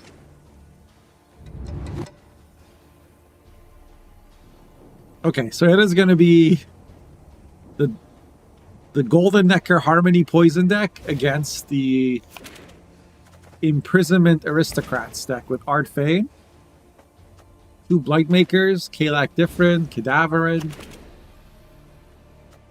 Are we going to mulligan this Mage Assassin?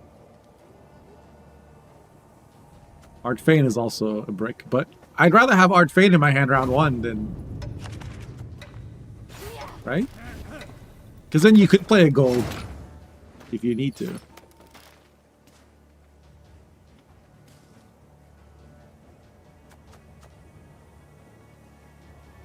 Two artifacts in hand now.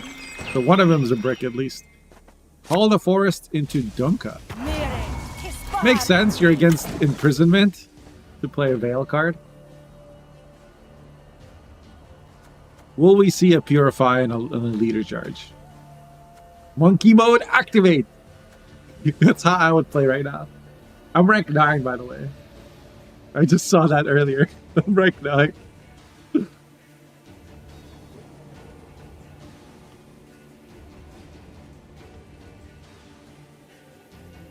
We got a Gamba going. Let's go.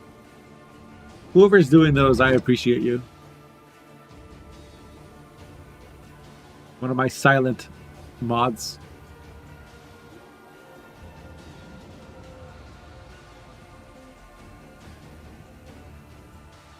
Last chance to place some bets. You're getting 2-to-1 odds in favor of Youngface, apparently.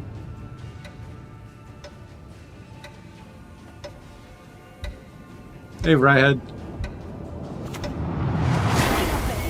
Oh, Cadaverin's a cute response. It says, well, if you're going to have carryover, I am too.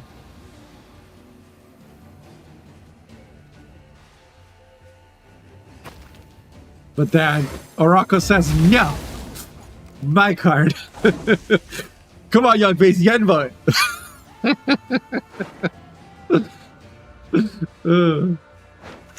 Oh, thank you. No good wine will come from here, not even compost.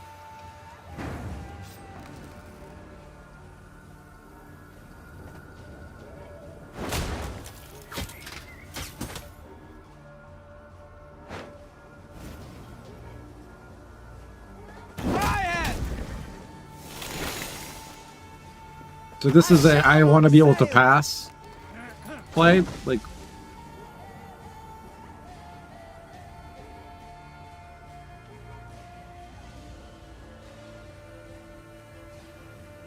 I don't think Youngface really wants to play deep this round, just looking at their hand. Not a lot of good poison targets. You don't want to play these are your rest engines. You can't play this or this because it pops out Art Fane.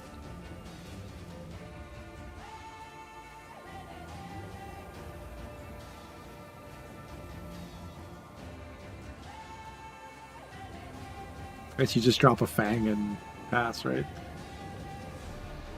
Thanks, Bollywood.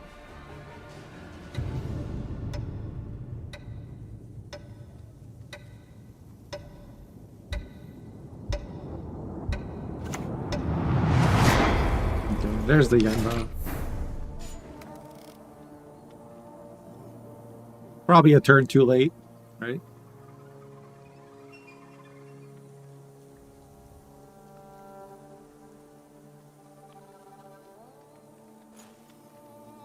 Now, if you're Orako, you also don't really want to play any of these cards. Because a lot of them are answers.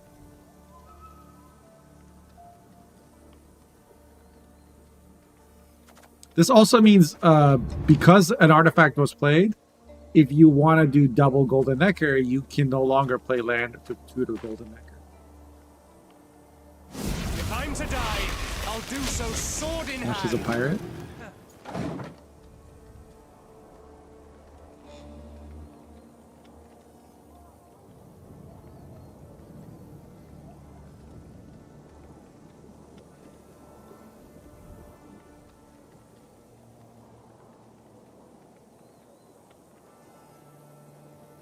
Yar.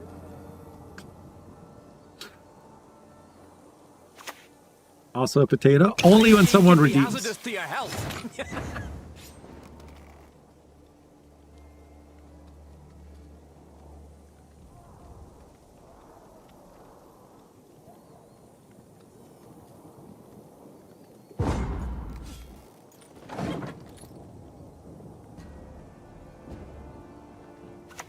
So yeah, Youngface gonna play the other poison. Wins the round. So now the question is, do you bleed as Youngface? He does have Joachim and Vilgefortz Renegade. So I think the answer is yes.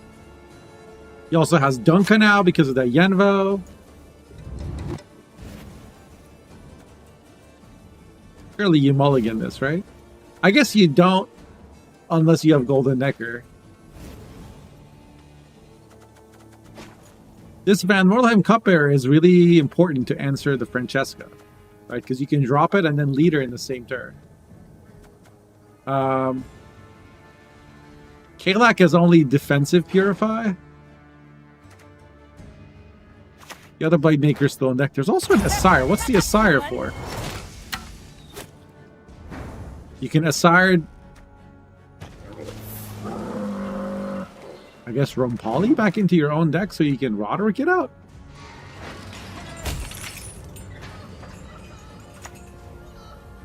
A 100 faces, all yours to command. Interesting that Orako... No, never mind. Dryad's Crest was used last round. I know Youngface loves Master of Disguise. He thinks they're underrated as engines in... Because a lot of times what happens when you're playing Aristocrats is you're forced, like people want to bleed you, and having a 4P engine in a deck that has a lot of other lock and removal targets, it's kind of a clever way of dealing with that issue, right?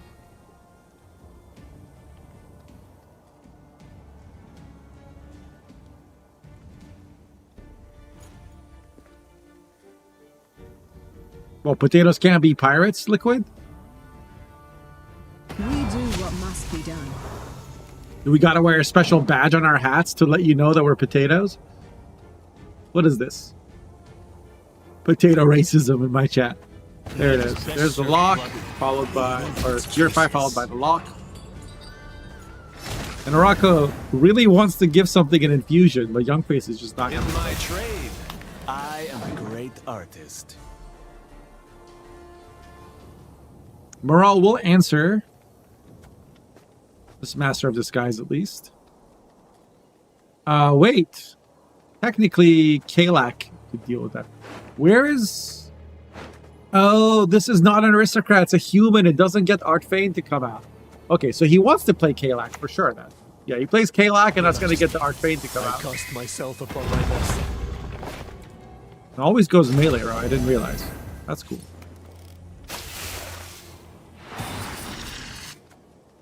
Let's see, Dryad Ranger. That's all I need. Is there a Barnabas in this deck? I feel like Barnabas would be cute. That's an elf, that's a Dryad. There's no dwarves though.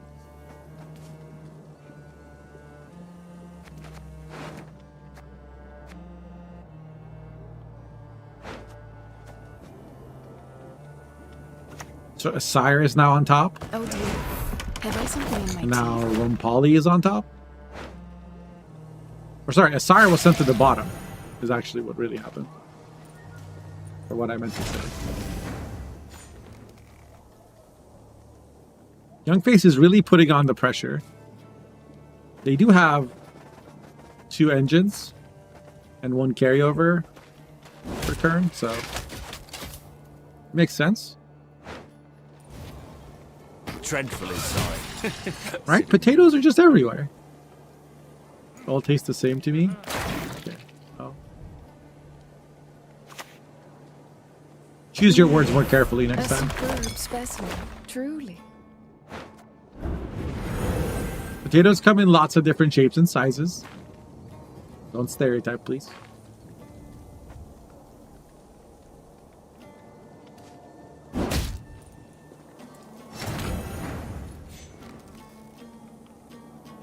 Youngface wants to pass?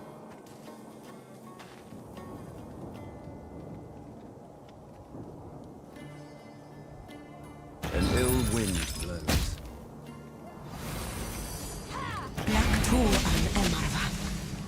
Orako gets ahead by leadering. Youngface can get ahead again. The Emperor Long live the Emperor. Wait. Oh, Bloodmaker is an agent. Never mind. I was like, did he just put Rampali at the bottom?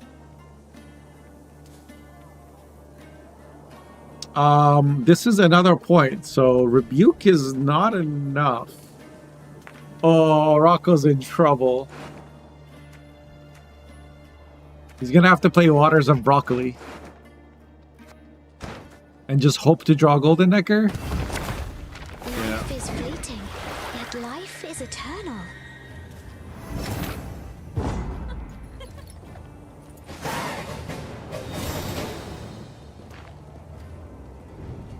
Big Castle, where's my Netflix special? Yeah. Oh no, people were mean to me for being racist. I am oppressed. Let me complain about it on a primetime news channel. That's our current culture right now. Oh no, I was racist and someone pointed it out. And now other people are also calling me racist. Oh no, literally 1984. Cancel culture is out of hand. Crazy, crazy, crazy stuff. How does this Vilgefortz work? Should mulligan, right? Mulligan's the coup. Juiciest leaks in town. Get him here. Juiciest leaks in town. So Orako gets the Golden Necker. That's how you know it's not me playing.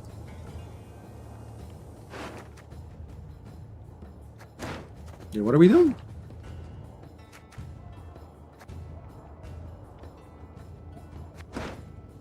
What is red deciding? Oh! Playing Vilgefortz Renegade now. Gonna decide what to yoink. I guess Waters of Broccoli? I'll crush your arrogance out. Yeah. It's just gonna be 10 points, but...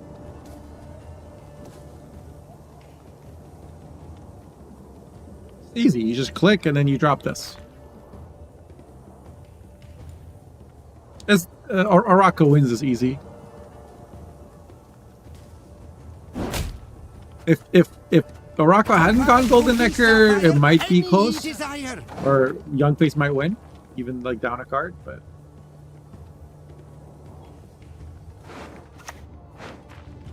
Gentlemen, to work.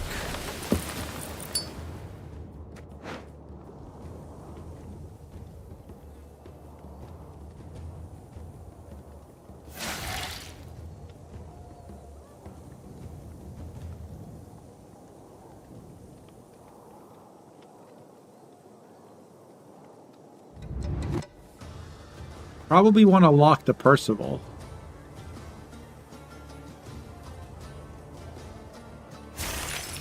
Yeah. Here comes Golden Necker.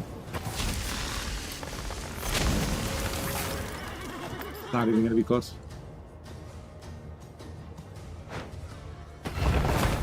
First you go for a Cat Witcher. I like fighting with Very basic. Put on the back row Mentor would have been my play because you have a Chameleon.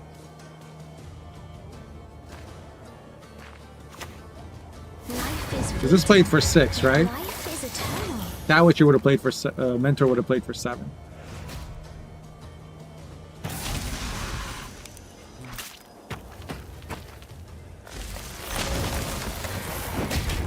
Oh, never mind. This played for 8. It doesn't really matter. Orako wins it easy. I think the round 2 bleed, not getting Golden Necker, and then Youngface not getting to do the Joachim Vilgefortz stuff at all the way they wanted. Basically just didn't draw a lot of golds. Round 1 they had like 2 golds. Yeah, not clicking land was kind of trolling. BM for NG. Alright, so Orako advances to the semifinal, beating Youngface 2-1. Cool game though. Glad we got to see it. So it's going to be... Oh, Cyrus the Great beat Ninja Bang. Kind of didn't expect that. Ninja Bang brought a pretty try-hard lineup. So we're going to be watching... And looks like Tom Hulaf's beat Axis Kilgore 2-1. So we're going to be watching Cyrus versus Tom. And then Kepko will be playing against Orako. Let me go ahead and start the round. Players have 10 minutes to do their bans. Let's take a look at Cyrus's lineup.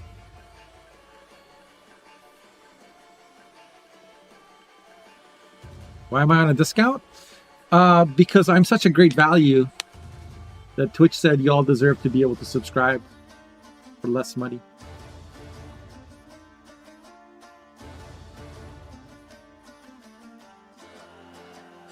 It's because you're special and lovely and beautiful. Here comes Blood Scent from Cyrus. Golden Necker Necrotome Vampire Enjoyer with Jotun, Riptide, Varina, Oriana. And there's an Avalok Sage?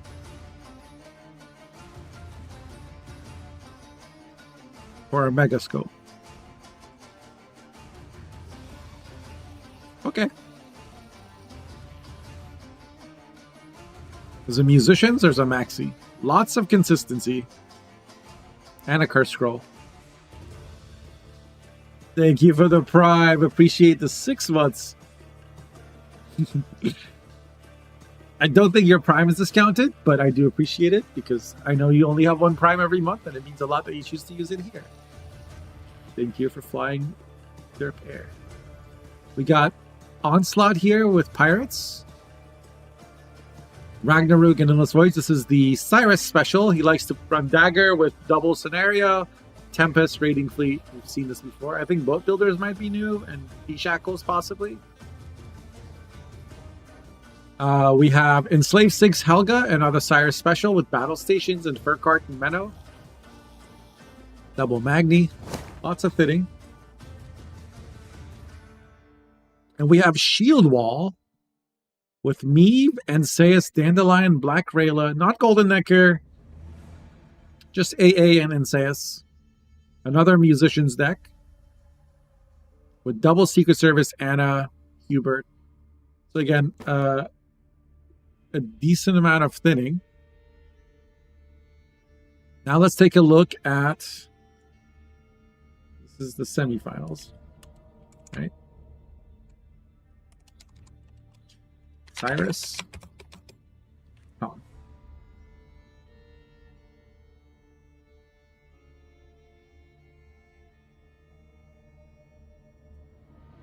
Avalok is a little random. It is. But he wants, like, you want guaranteed tome from a Golden Necker.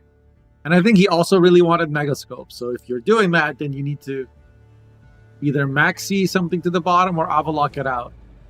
I think it's going to be, like, it could be a problem. Not going to lie. But Cyrus knows their own decks and they do well. So. Little Avalok Luster. My God, you're really going for the band speedrun today, aren't you?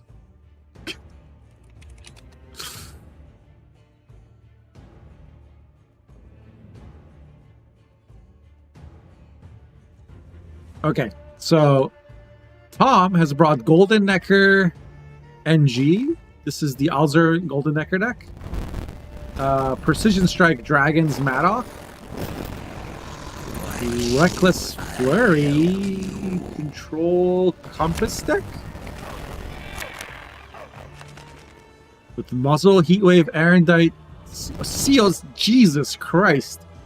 My man chose Violence. Oh, I hate playing against this deck so much. And then we have Hive Mind Arendite deck with Mamuna Portal. And a Pred Dive. Okay. What's it going to be? Golden Necker Necrotome versus Arendite. A battle of the monsters. Avalok is in hand, so Portal will be available. Musicians kind of counters Pred Dive. Although there's ways of dealing with that. And Cyrus does draw Operator and Flutter organically. So this should be the... Well, It's going to be the opener, and then Riptide will answer it, but I don't really see a way to play around Riptide short of like opening with an Ice Giant, which I guess is perfectly valid way to play this. Yeah. Yeah, open with Ice Giant, and then when you Operator a Flutter, they'll both... The Riptide will be... No, never mind. He's going to open with Operator.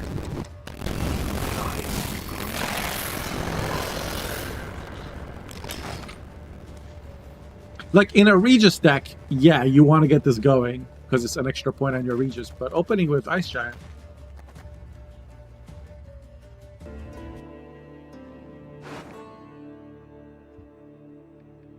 Thanks, guys. Appearances can be deceiving.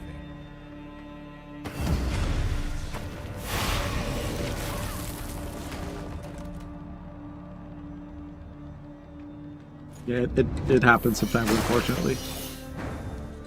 Since we're playing Witcher music, I can go to my backup. Yeah, I did a thing. And just add mention me if the second that happens, please. And I can try and fix it.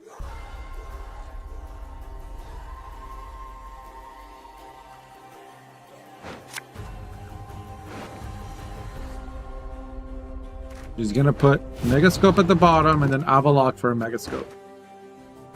So we didn't see Riptide from Tom. That is certainly a thing. Like, I don't think you're in a hurry to play your Portal, because Portal doesn't give you engines. I think what he should have done was Riptide the Flutter. And that would have denied this Megascope. I guess not really, because Cyrus would have dropped another Flutter as well. But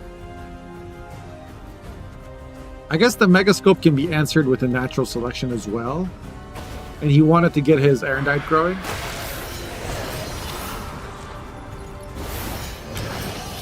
Does this deck have a Tall Punish? There is a Spore, but there's no Wisp Tribute in hand and no way to tutor it at the moment.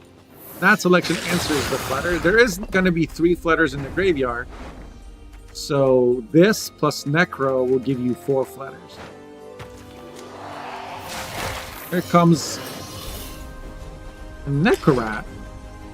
He wants to get rid of the Flutter in case there is a Crimson Curse available for Tom. We know that's not the case.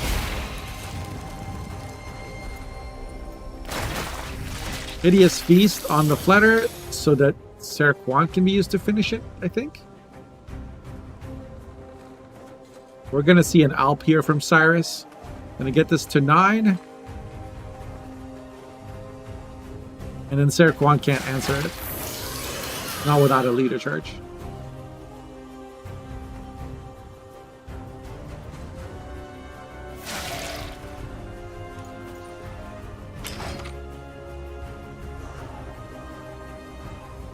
I think from Tom's perspective, you definitely do want to fight for this round. Just against Golden Neck and Necrotome, you absolutely want to pressure them. And in this case, he's also got Erendite cooking, so he's going to go all the way. And Cyrus is kind of in trouble.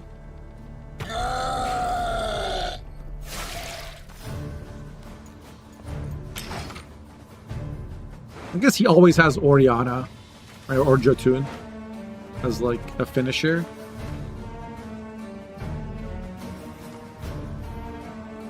He only has 20 points on the melee road. That's a bit of a problem because he still can't play Piggy. That's something I've run into with vampires. They don't have a lot of points without Flutters. The Doragary now comes down, locks the Necrorat. Move those hooves, or we'll both be ham.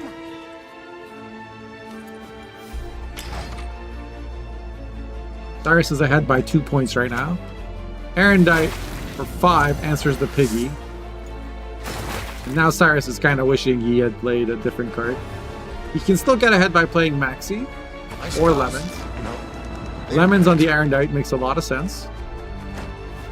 But he kind of baited it. This is 6 points on the back row. I would totally play the Fiend right now. Obviously, Pred Dive is a brick. Tom says, I'm going to play this anyway. I might as well play it first, so it plays for 5 instead of just 4. There's no Incubus in our deck, right?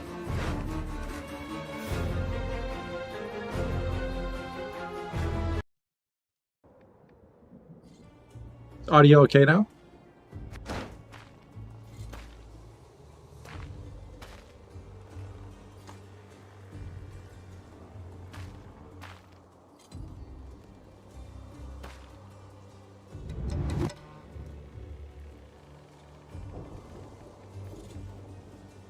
I guess he's looking at Maxi.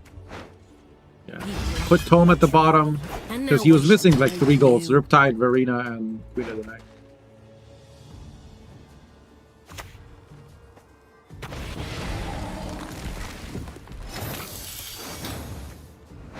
So you have to ask, what is my opponent's last card?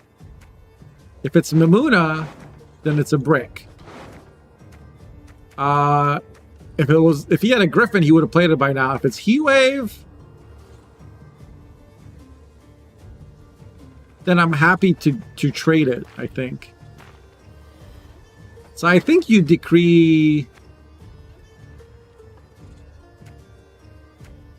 for like a Queen of the Night or something.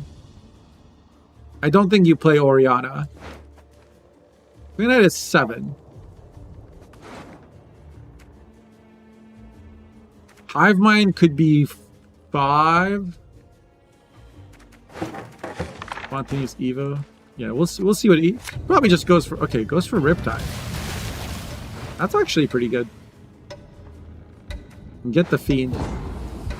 Yep.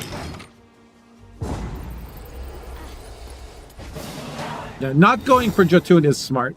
Now, granted, Jotun has a Spore answer and a Heatwave answer, but you could play Jotun as last. There's no scenario here where I would see Cyrus pushing. This is an easy pass. He just wants to find Golden Necker now. Should mulligan the Necromancer. Yep.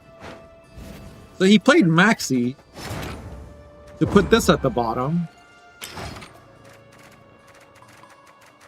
So there's a 3 out of 8 chance he misses Golden Necker. That would be really tragic.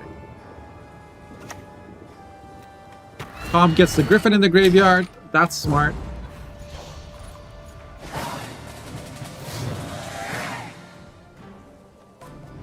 He wants to have a valid Mimuna. Makes sense.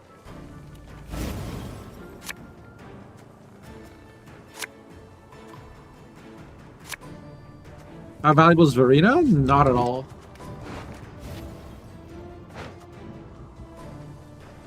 Because, I mean, they have many targets for Spontaneous Evo, and that's the only thing that gets boosted. Okay, so Golden Necker is in hand.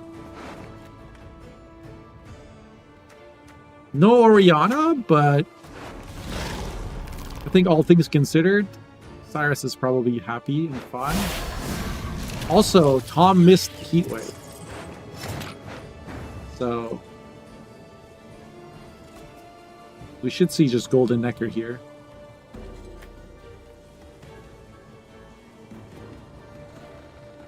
Maybe you leader if you think you're going to get Oriana. No. You save leader for Flutter. That's better.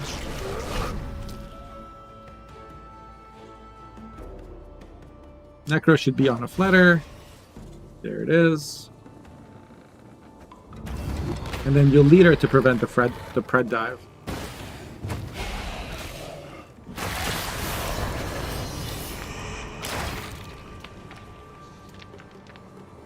And I think Tom is done.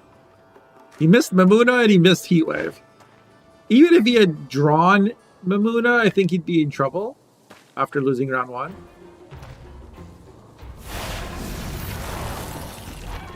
He is going to try and remove something, but he can't.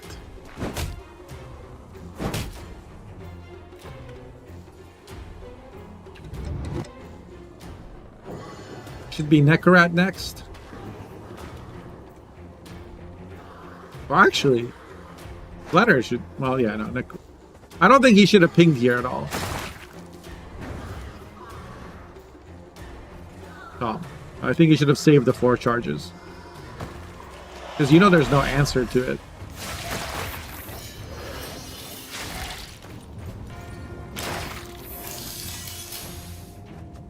Tom is also running out of turns to play Crimson Curse, so he's going to do that now. This is at least good. Kikimo Worker. A Warrior. Going to be a source of points. He's going to Pred Dive now to kill... I don't know actually why he got rid of that. I guess he knows he has to play Pred Dive, so...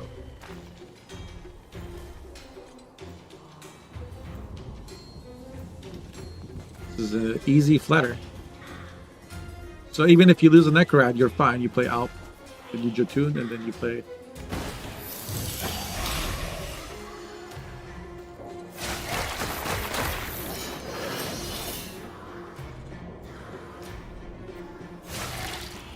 For what seems like centuries, the most brilliant minds in the world, from theorists to fanatics, have frequently gathered to speculate and debate the purpose of the Golden Nectar. Although they have not agreed upon the nature and origin of the strange elusive nectar, they vow to have an answer soon.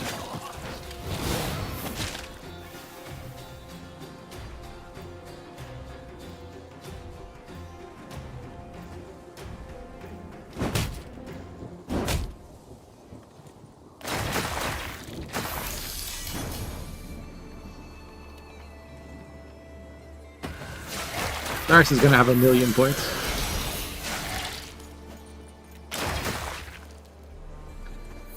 I wonder if the game would have gone differently if Tom had Riptide, used Riptide on that first flutter. Best and last.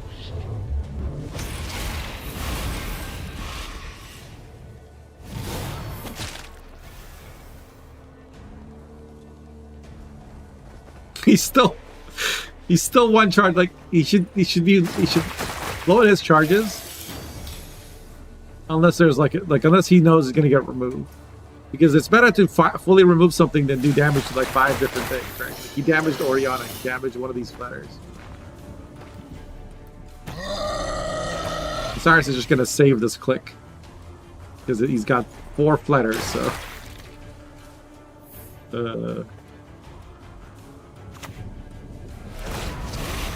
now he can use it and remove the Alp.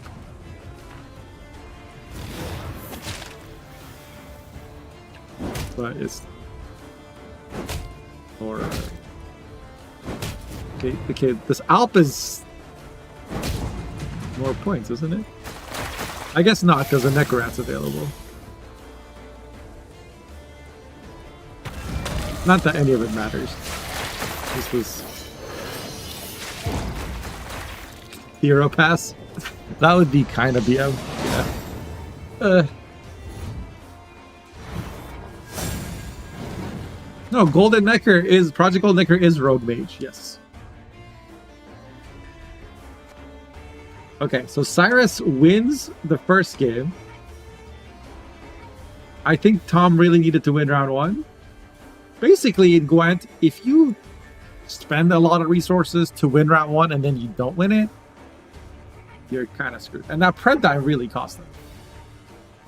No, Karathi no Mamuna is unlucky, but like, okay, that's an extra 40 points. He still probably loses.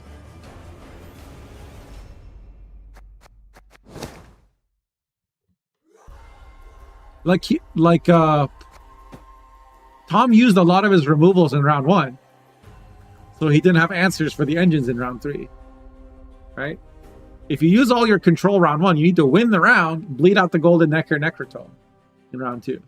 Then you win with Mamuna in a short round 3.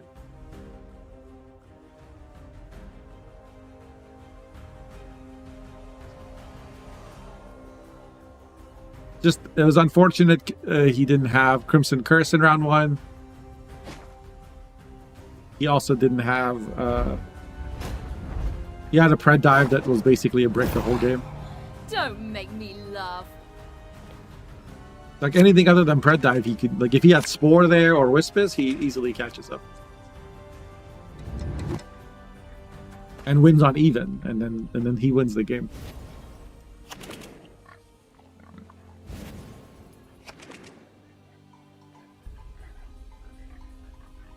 Most likely.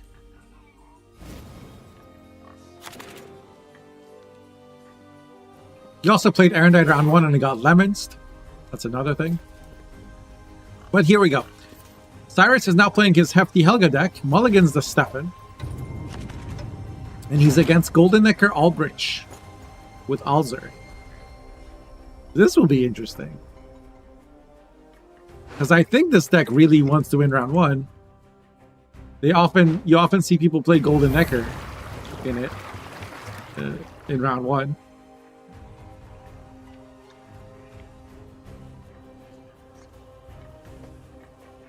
Shouldn't you have put? I don't know much about how this deck is supposed to play, but this is a Golden Necker Hyperthin reveal. I think playing Golden Necker round 1 in this matchup is a mistake. But the guy does say play Golden Necker round 1, so here we are. A new Gamba is up. Place your bets, place your bets.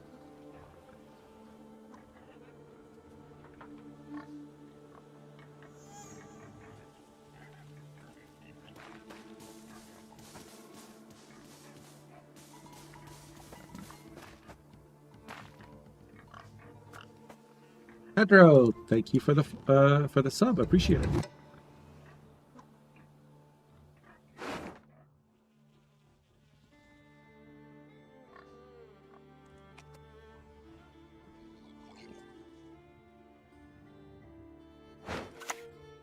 So Cyrus is going to play Burkhardt into It's better Diplo. to be on the winning one.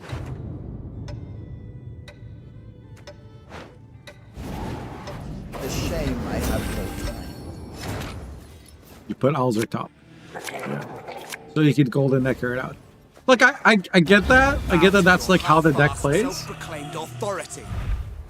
But in this matchup, when you're against Helga, don't you want to save that for round 2?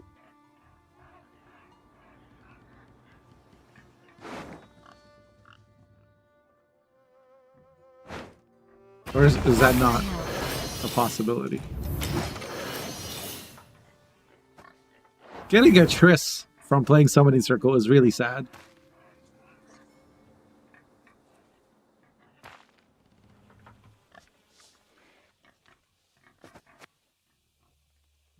Thank you, Barry.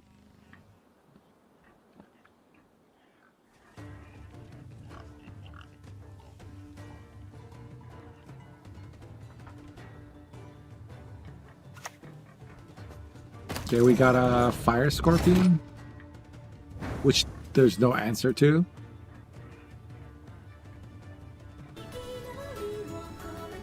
Fuck you, Nilf garbage. There is some Nilf garbage on the board, that is true. The ship. A fine vintage it would have made.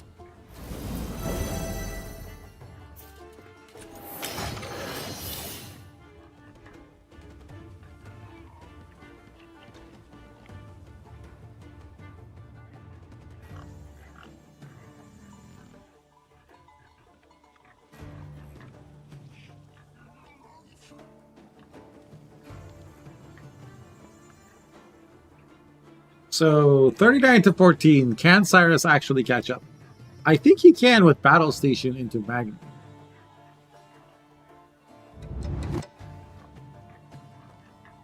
The question is, does he want to or need to?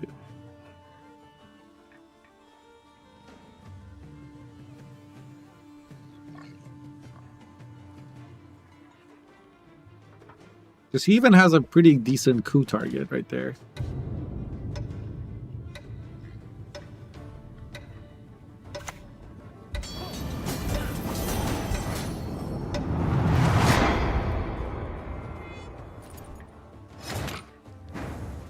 Does he have any spells? No. I live to serve you.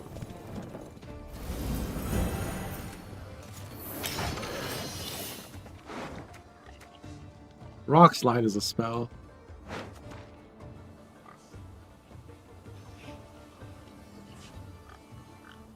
I think Cyrus is big chilling here for now.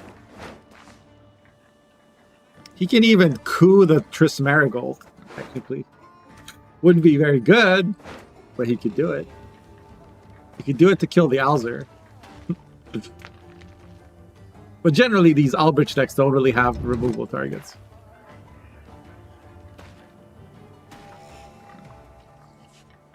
Purify Marlena and then steal it. He could do that. He could do that. Would definitely deal emotional damage.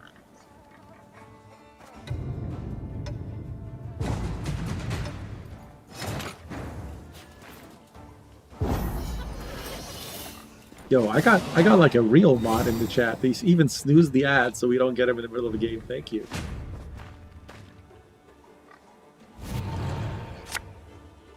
I think that's probably Snake. Appreciate it.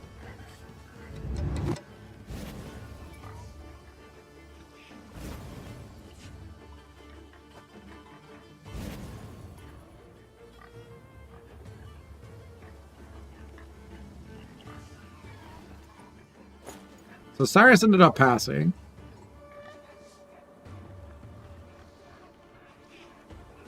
At least Tom didn't use Leader. He only used Golden Ecker. So he still has a pretty strong bleed. And Cyrus also kept battle stations and Joachim and Ku and everything. So I think he's also doing okay. Not having a Scorpion in hand is unfortunate, I think.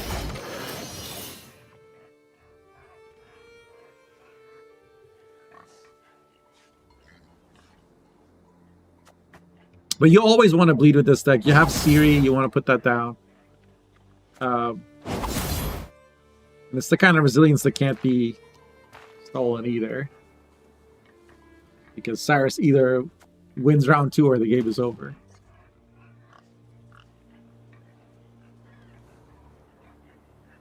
I think this is a cool card. I'm glad it got buffed. It's a little too strong right now, but I think that's okay.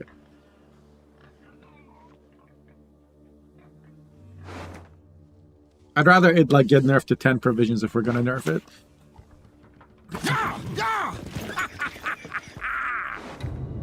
So Remedy into what? Blightmaker, I assume?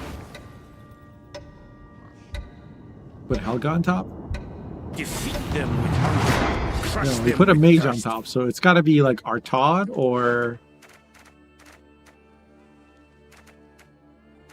Yeah, we put Artaud on top. Yield and save me some There's time. Siri. Here comes the Golem.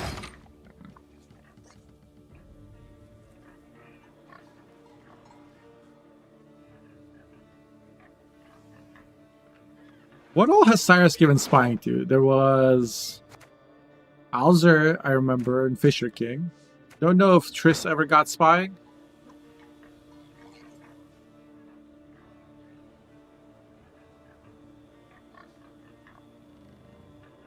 Marlene. Yes, true. There is a Marlene. He could Artaud and then... But he already played his... He mulliganed his Purify. Because there's no lock in this deck, so... He felt like he doesn't need it. Here comes Battle Stations.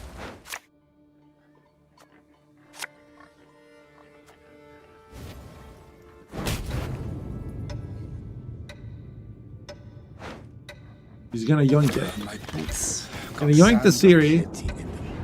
That's kind of cute. But he has now another Amnesty.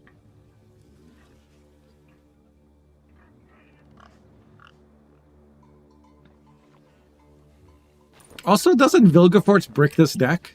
Tap your foot. Come on, give it a lash. Sing along.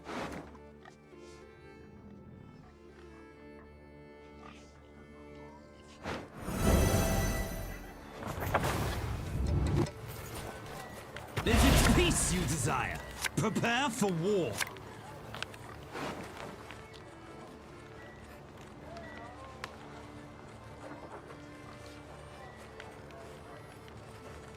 If you use your own Vilga offensive, then the enemy Vilga force doesn't break your deck.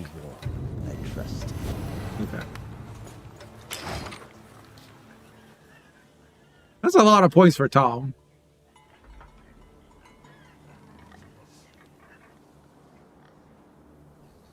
And Albrecht is on top, so you could technically play Doedric and just start getting more and more carryover. Because Mage Assassin is an agent.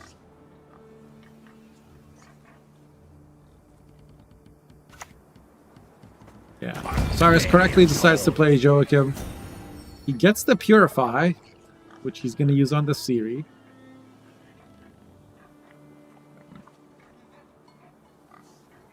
Maybe that's why he mulliganed it. That could have easily been Stefan or Helga, right? Did he know what his top deck was? Now, how did that incantation go?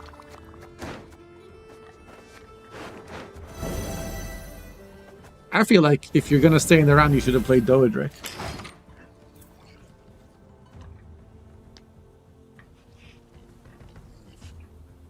But if you play Doedric and it gets Vilgefortz, then Albrecht pops out, and then you're kind of screwed. Wait a second. What if Cyrus just Vilgefortz the Golem right now? Isn't the game over?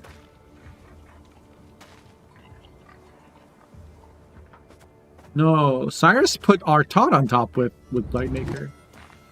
That's why Artaud is in hand. All right, Vilg only pulls bronze now. Never mind. Never mind. Never mind. Never mind. Never mind. Never mind. I forgot. I forgot they changed that. That was like the last act of kindness that CDPR did before leaving, was they fixed Vilgefortz. I totally forgot. Enough. Let us finish this. Senior moment, Var streamer. Yep. Can't argue with that.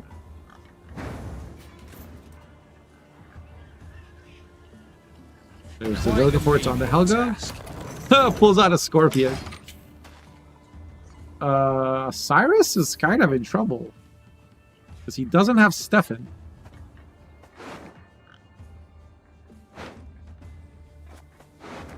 Is there a Magni in this graveyard? No, there isn't. At least Remedy's not completely dead.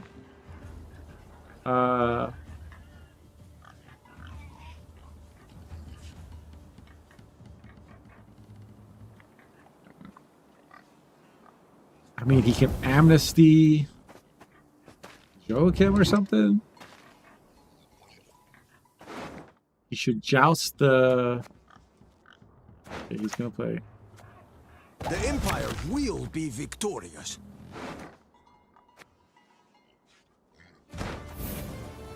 Please wait, Your Excellency. I'm falling behind.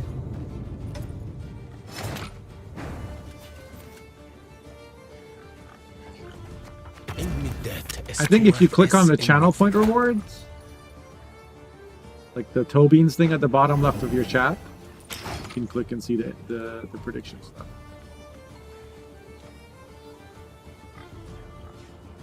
So there was 14.9k bet on Cyrus, 2.5k bet on Tom.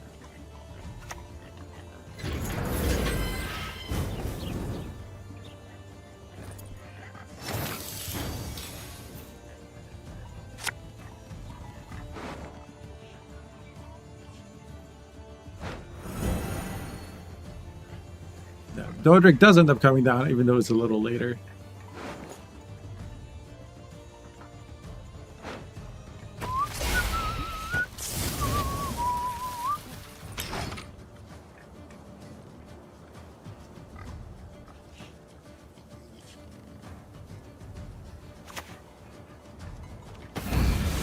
An interesting choice. That's a decent Vilgefortz. And Cyrus still has leader.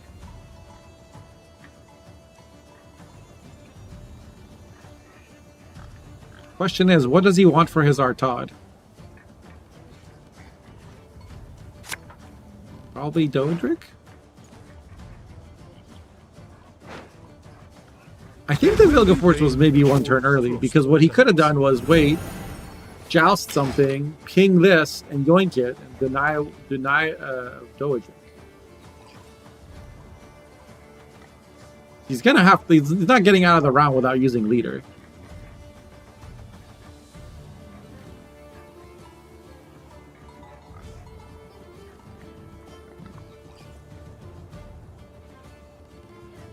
Oh yeah, Tom kind of milled himself. So this, but I mean, he already used. No, he didn't. Wait, where's Zarth? He used Zarth. Yeah. Okay, so there's the ping and stealing the Dodric.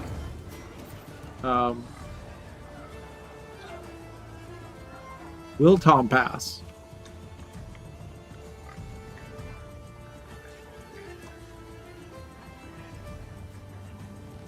Both players are down to 3 cards. That's crazy.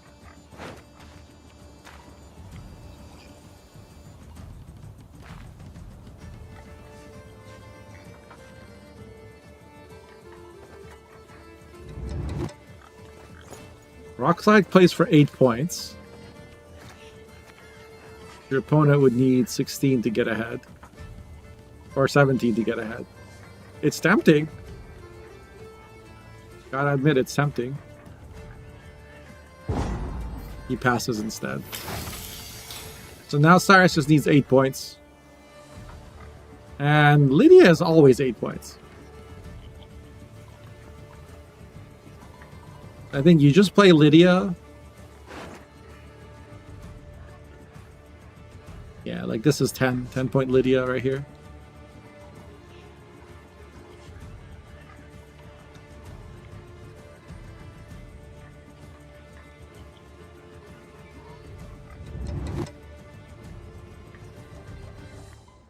How big is Aldrich? Not big enough. It's 11. And this is 3. So I think Tom is kind of screwed. I will see it done. For you.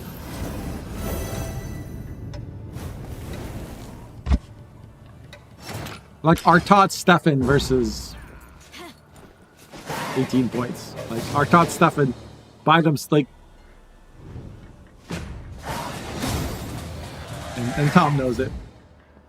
So Cyrus ends up winning 2-0, advancing to the finals.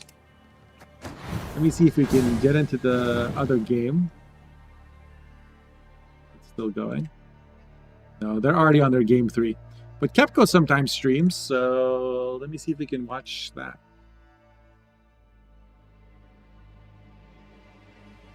Yep.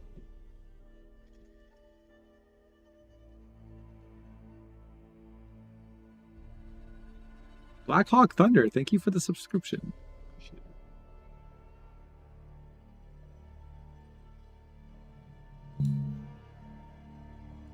it. Oh, and Kepco just won his series as well. Versus Araco. He won game 3. You misplayed that game? I think a little bit. But it's a very hard matchup for you. I'm not sure if you can win that.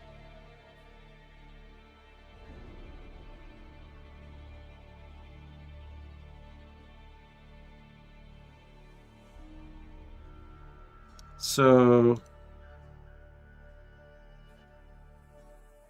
that was it, right?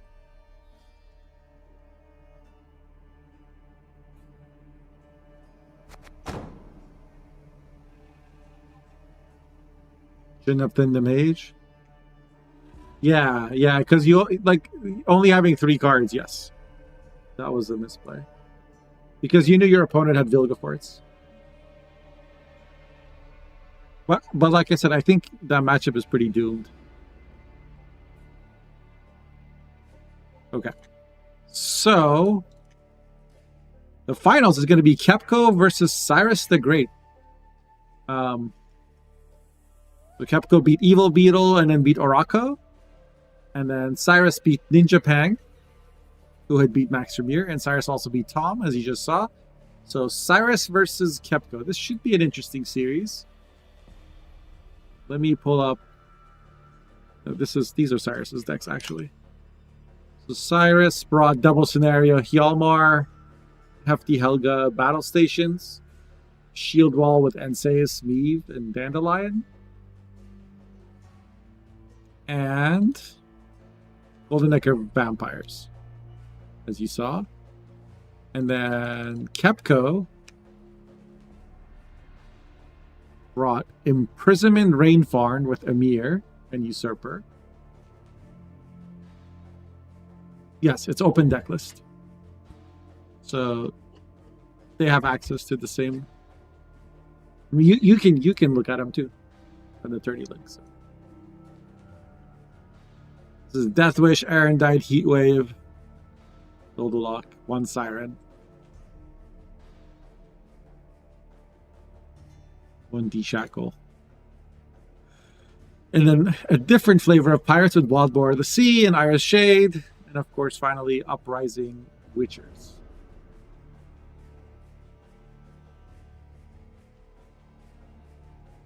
So we are now waiting to see what the bans are going to be. Spy deck without Art Fane. That's true, but I think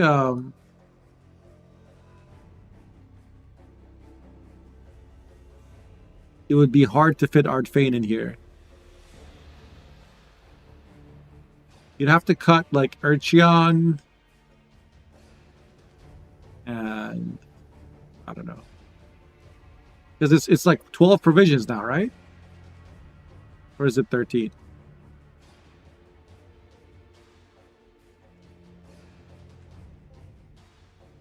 So this in round 3, this is an aristocrat, but then Emir is an aristocrat.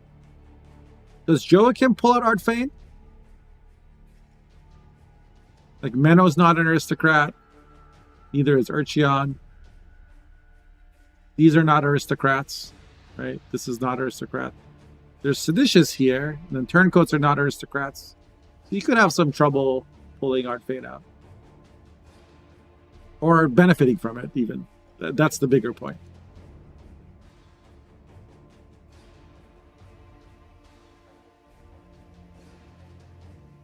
Tried closed deck list? Yeah, it's called Ladder. And it's awful. Pretty much all the tournaments I've ever seen are open deck lists. Have there been closed deck list tournaments?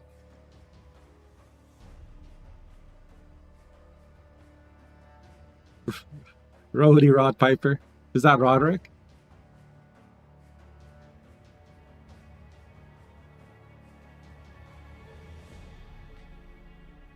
What?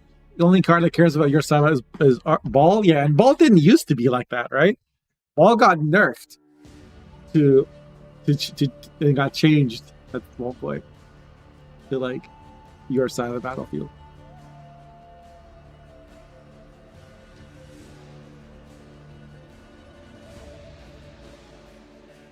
Roderick, if you're nasty. I am. So the finals is going to be a best of 5.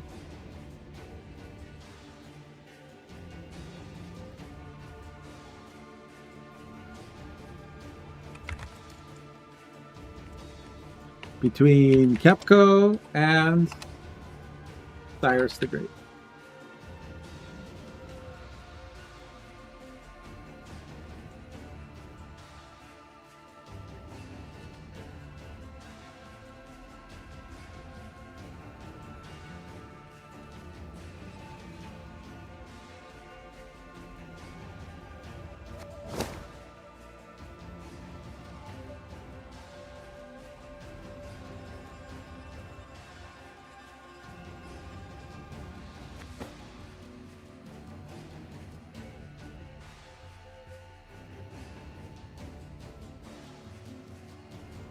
Speaking of Cyrus the Great, this is a fun little history lecture about the actual original Cyrus the Great. Anyone's into history, I highly recommend it.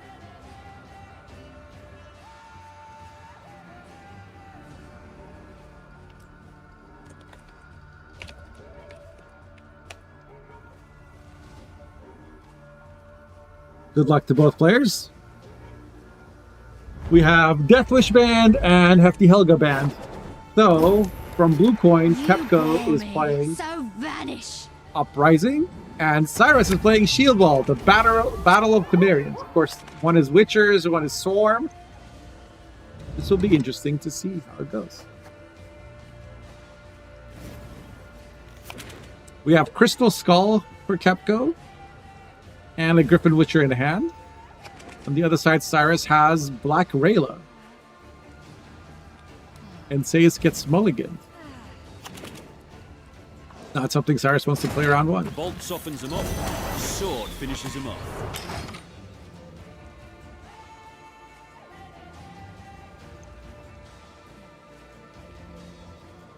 Will Cyrus fight for round one is the question. This is so intimidating, man. Griffin Witcher with a veil on it. It's so intimidating. You bet all your savings on Cyrus? Okay, good luck. Holy shit. You're getting 26 to 1 if you bet on Kepko.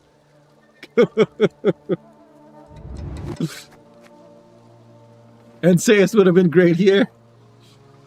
True. Would you use it?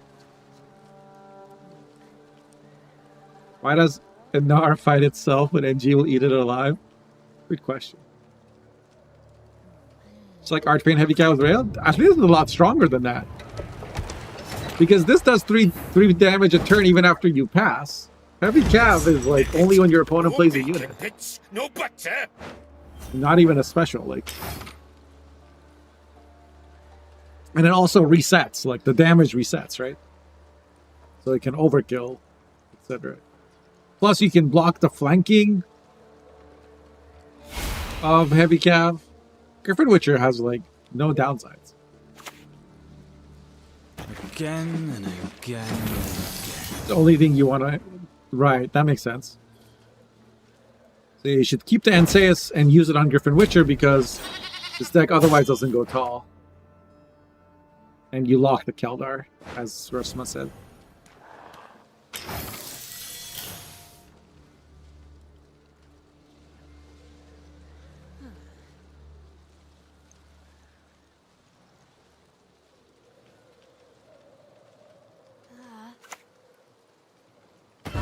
The Red Bull is empty. It is. It is indeed. Here, you can order me some. I think I have some Red Bull in my wish list.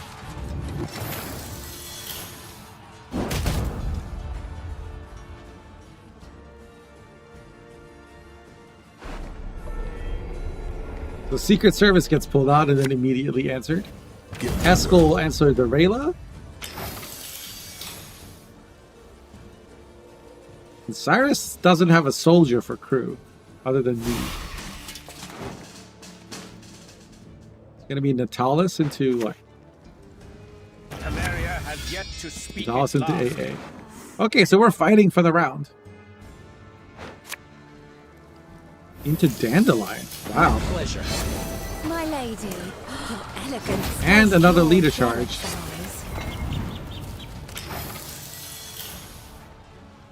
Does this deck run Sangreal? It does. That's why he keeps killing the Secret Service.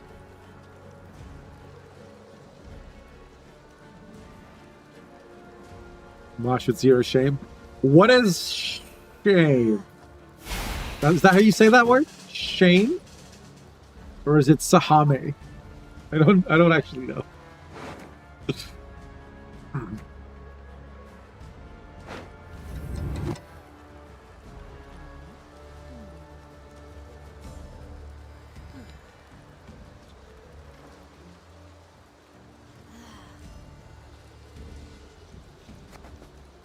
I do have a kitty. You can see pictures of him here. For honor. And now Cyrus plays the first Griffin Witcher.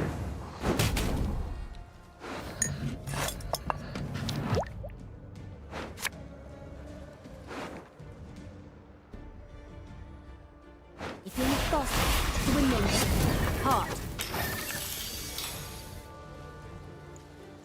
Kepko has Keldar in hand as well as Vesemir Mentor. So I'm having a hard time seeing how Cyrus wins this round.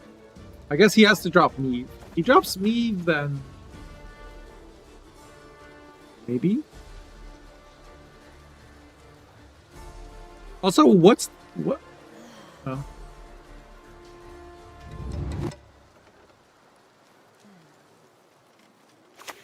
You have an orange cat as well.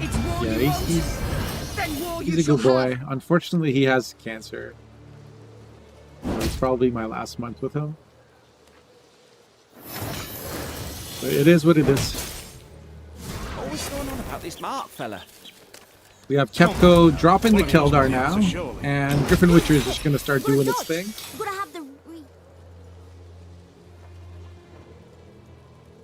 We should see a lock on the Keldar. Not putting the Meave on the back row was a mistake. Right?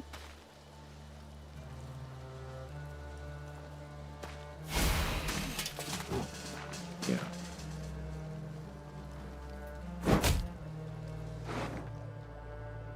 Thanks for the follow, Opalex. Thanks, Conversa. Yeah. The city is ravaged by rot.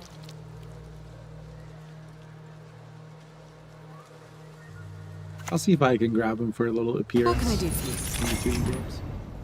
There's the lock, and Meave should pop off here for a lot of points. Timing's the easy bit.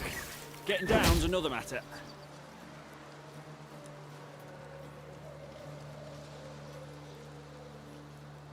Come forward. Enough. Goes Vesemir Mentor. That's enough to get Kepco ahead. Knights get Griffin princesses, Witcher and we get should what? keep Cyrus in the lead. It didn't hit his shield, and it doesn't. Or it does. I don't know. I don't know anymore. There's too many pings automated and whatnot going around right now. If it bleeds, we can kill it. If not, we can probably still kill it. Ooh, I forgot about this. It's combo. That's a lot of points.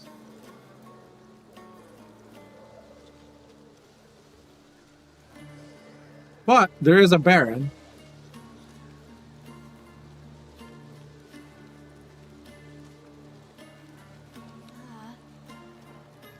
Baron will play for 6 plus 8, 14 points. And then Meave will fire off again.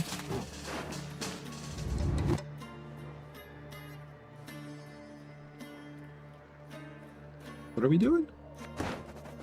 Oh, Dandelion.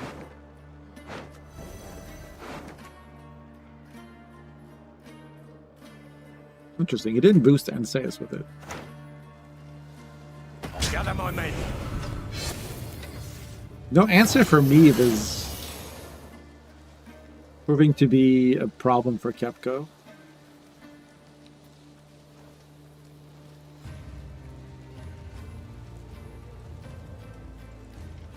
Can he get out?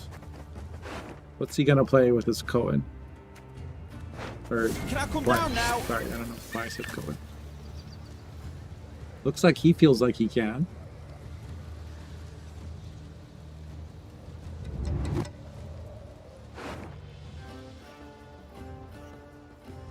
He's gonna be a mentor? No, he's gonna play Cohen. Wow.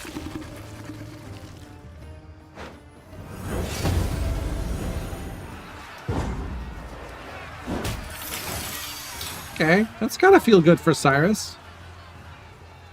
This boosts everything by 1, right? So there's no way this is enough. 7 and 6, 13, and 1, 14. 14 and 2, 16. Yeah. Cyrus is like 10 points short.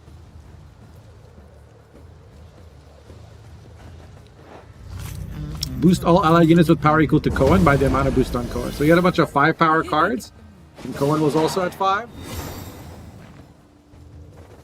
So every card that was at 5 got boosted by 3.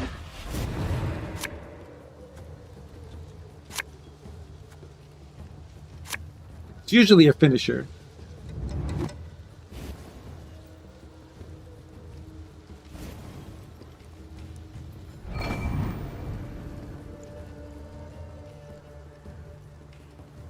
This is 7, 7, 10. 14 and 10. 24? Is there a world where you just play it and pass? I didn't say this was top yet.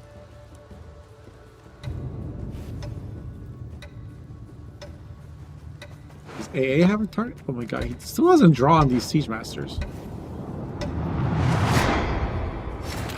This'll be quick and painful. There's a time to reap, a time to sow. That Kepko's just going to go for the 2-0. So this is 21 points. That means Cyrus needs 13. And this is 14. So that should be enough. But you don't want to give a heat wave target. I think you just drop the Anna and do nothing.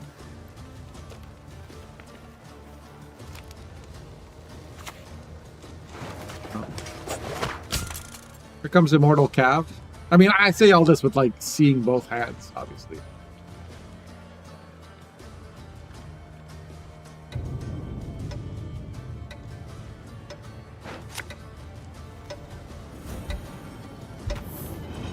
Oh, that's really questionable.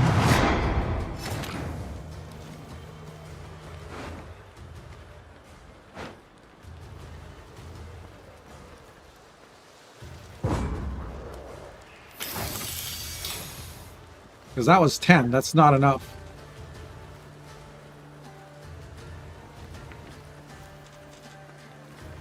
Now Cyrus has to play 2 cards? Yeah, I think Cyrus misplayed there. On guard! A duel! To a duel I challenge thee! I guess he gets out with leader. But he wouldn't have had to leader if he had just grabbed Immortal Cav with his AA.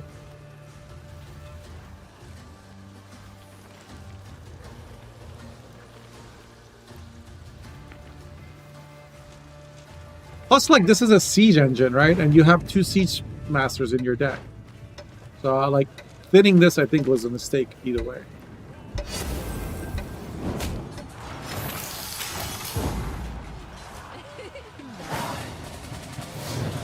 If Kepko had just heat waved, Cyrus would have been in a lot of trouble.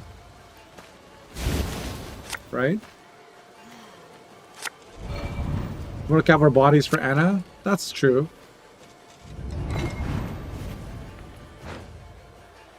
But now he doesn't have a leader for Sangreal.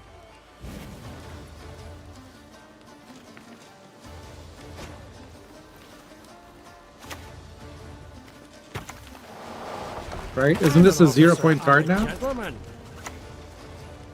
Because this only works on enemy units. This is an easy trial of the grasses.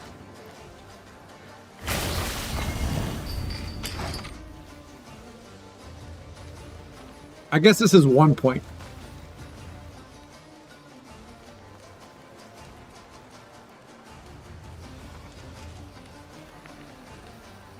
I mean, it's lucky that he drew the boat. Like, I would have wanted to have both boat and ballista as potential, you know, thinners for these. Because he just like he missed the Cav, he could have missed the boat. So.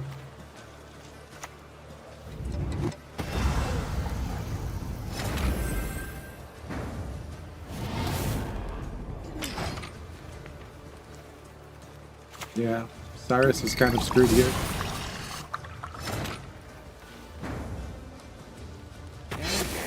I mean, Kepko knows what's left. He knows there's an Immortal Cav and 2 Boiling Oils. So he just drops this. And...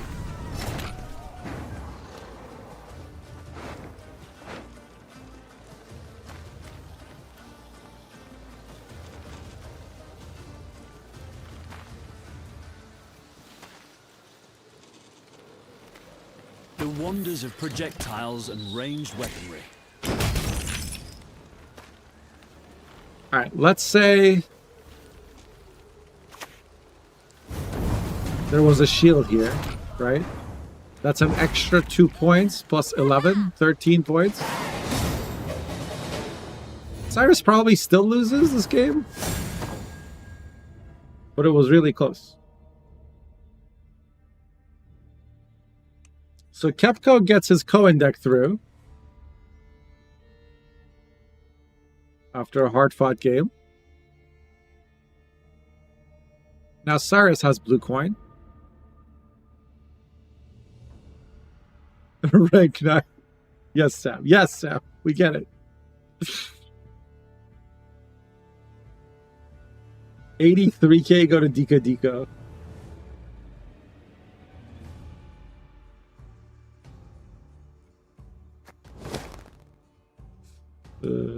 Hey, Skicko.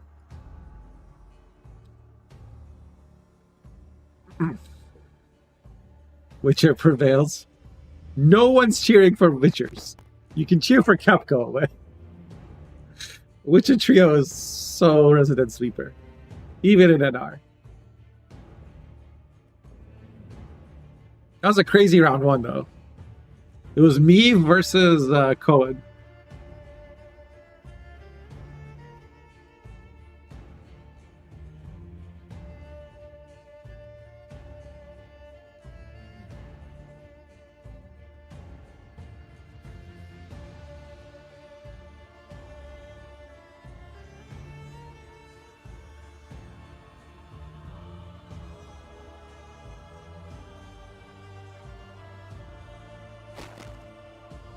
Yeah, we talked about it at the start of the tournament. So if you want to watch the VOD or you know, 3 hours ago.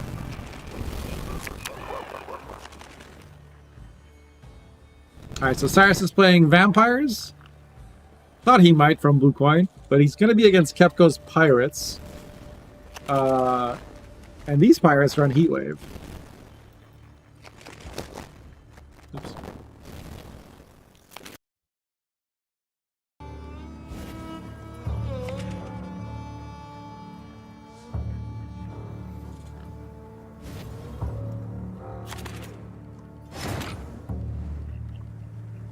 Here we are.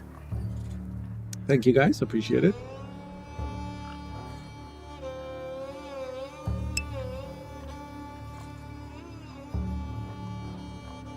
Yeah, it's fixed because you told me, so I did a thing.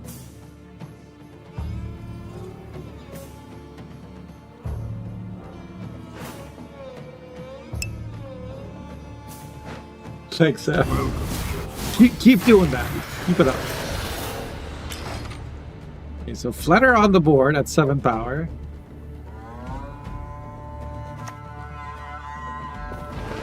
Are we going to see a Riptide to answer this? Or not? What else are you going to Riptide in this matchup? I say slam that shit. I say slam it and don't look back. Like, you're never going to Riptide a Croc. Like, it's trivial to get 3 armor on it. Is fine? Yeah. So there's a thing that happens with the way Windows audio capture works. When it happens, I switch to this other thing, which we can only use when we don't have good music.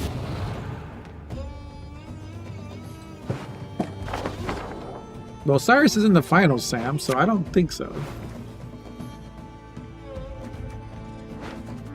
You will see it in your dream.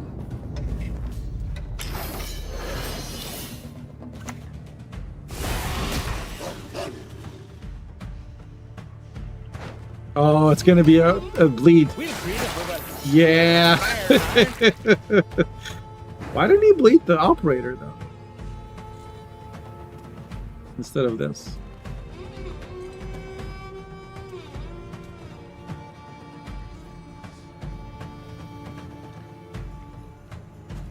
Now Cyrus wishes he had played Riptide before.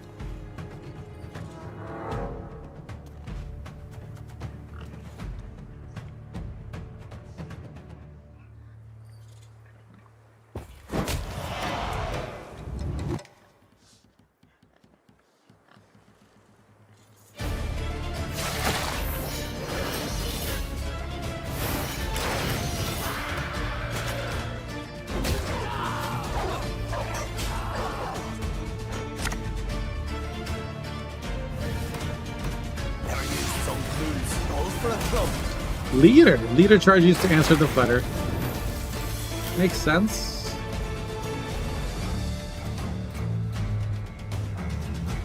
Are we going to see another flutter? And I think the answer is yes. 6 armor so far carryover for Kepko. He's pretty happy with how this round has gone, I think. And he's even keeping up in tempo despite the engines. So this is when Cyrus should play Oriana. If he plays Oriana, he has a chance. If he doesn't play Oriana, he's so cooked. I don't even want to say it.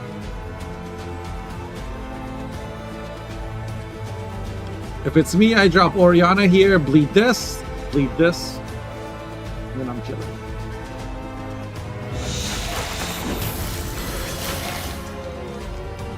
That works too.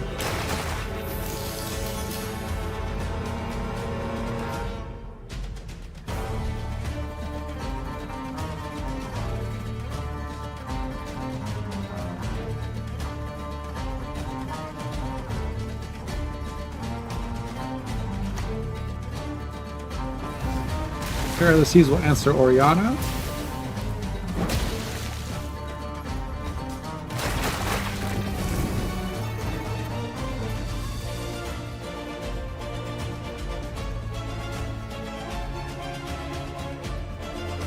Just play the Riptide, man. Oh, no. It's just going to be... We're going to see a leader charge? No leader charge for Cyrus. Fortunately for him, there's no Bjorn on Kepko's side.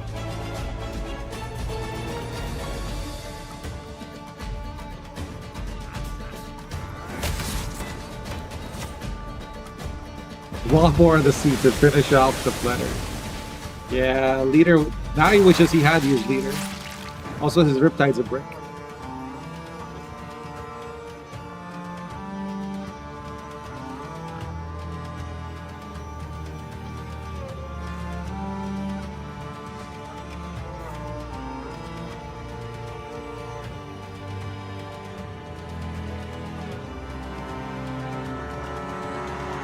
You think that Wild Boar is wasteful? I don't think so. He finished off a flutter. That flutter was worth 5 or 8.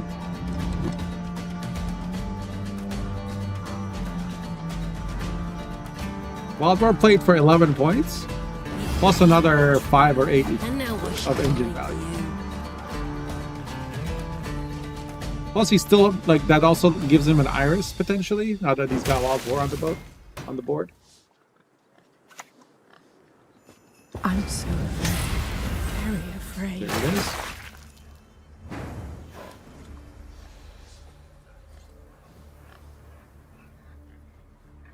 Like Cyrus can't use his last leader charge. He needs it for when he plays Flutter on Necrotome. Otherwise, those just die. Riptide is only 9. Jotun is enough. But Morkvark answers Jotun. It's always the answer.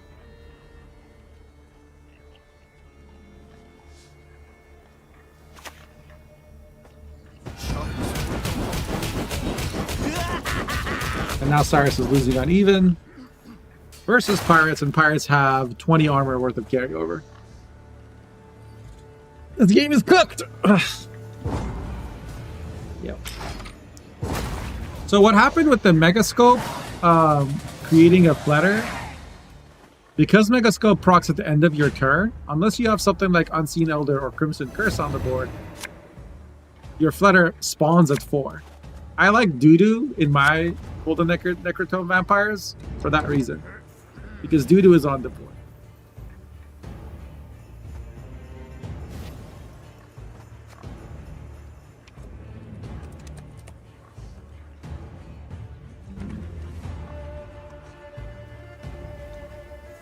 Don't we have a command for this?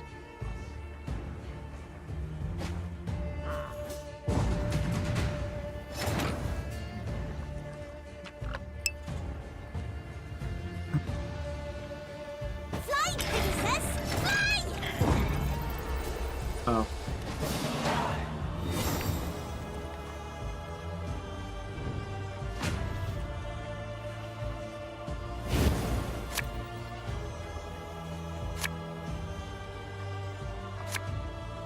Didn't push? I don't think you need to push. He has Heatwave, and he's Pirates.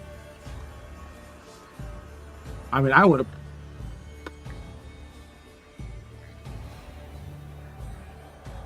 Necker shit must suffer. Hi, Lauren. Good to see you. It is 13 provisions now. It's more expensive than shoot.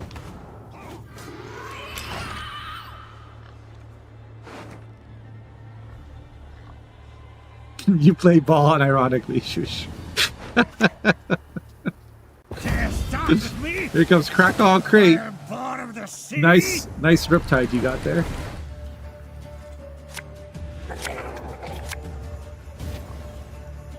Dude, he gets an Alp. At least the bleeds go through armor. That's something. And Kepko didn't draw Heatwave. So this turn he has to answer a Flutter. Cyrus needs to dodge the 50-50 on the Clash. No, he doesn't. Wait! Kepko pinged! He's just gonna abordage? Really? Into what?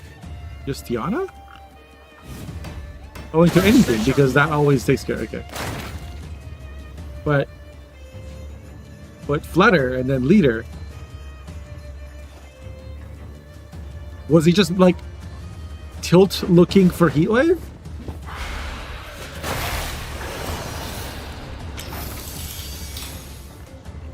Eh? No ships either, so he can't play these smugglers yet.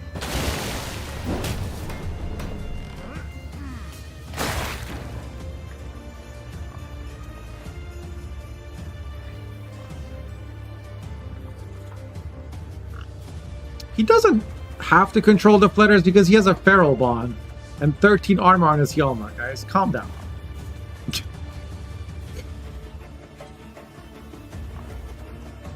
I mean, a Necra will come. Actually, Necrat's kind of OP here. Wait. Is Cyrus winning this? Is he considering Queen of the Night first?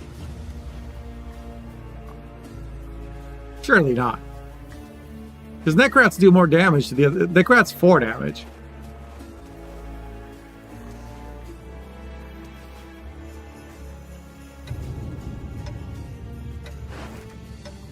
Be not afraid. This will only hurt a bit. Okay, he has the Hjalmar now.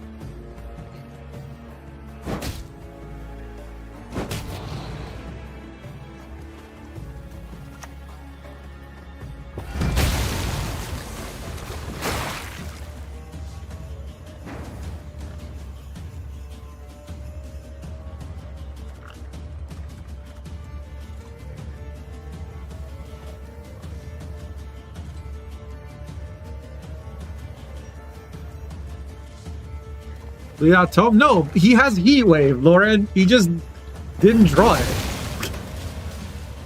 He also waited 16 years for his Hjalmar for no reason.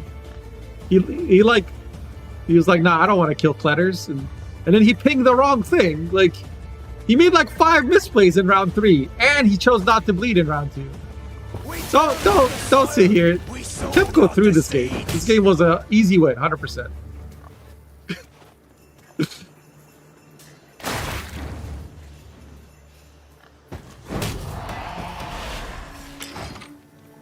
What? Why didn't Cyrus click? Okay, yeah. Capco's losing. He's like, I'm out. Okay, so, wow. I did not expect that game to go how it did. After round 1, I thought it was over.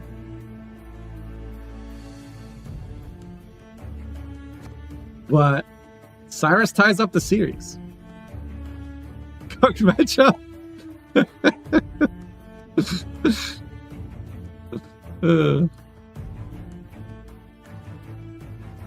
He was so favored a succubus would have spawned in his bedroom. I don't know what that means, but yes. Okay, so it's 1-1. Vampires gets through from blue.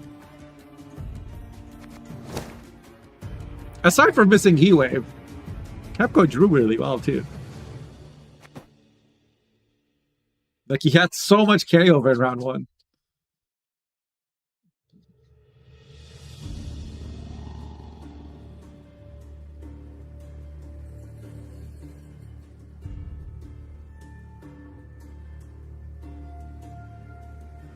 I think he was tilted about missing his heat wave and wanted to play abordage to see if he could draw it. But like, if you don't heat wave it on turn 1, like once there's 4 flutters, the heat wave isn't as important.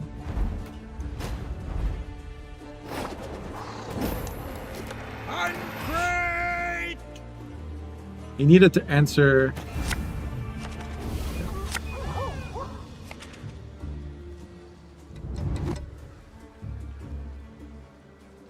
It's a little awkward because Pirates also is a carryover deck, and like bleeding with Pirates is so hard. Now he did have Crack on Crate, so he can bleed with that. But it always feels wrong to like get a bunch of armor on your cards and then bleed yourself round 2 by playing all your armor, right?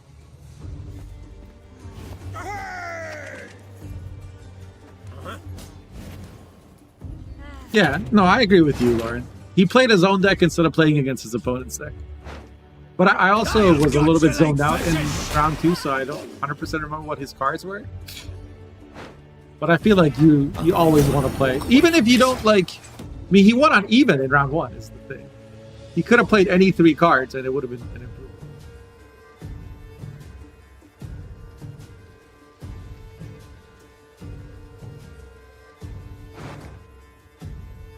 There was only 10 channel points on that game? Really? Dark clouds gather over Temeria. So Cyrus plays a boiling oil.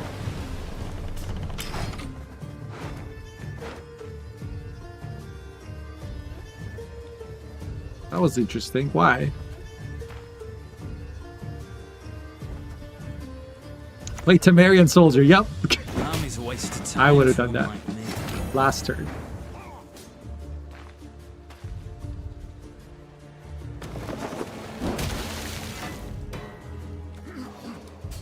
So Kepko's playing Pirates from Blue this time. And this should be a fantastic matchup for him, right? Like, I'm surprised Cyrus played this from Red.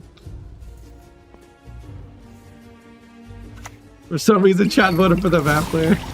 It was 10 points. If we went out for a bit of air.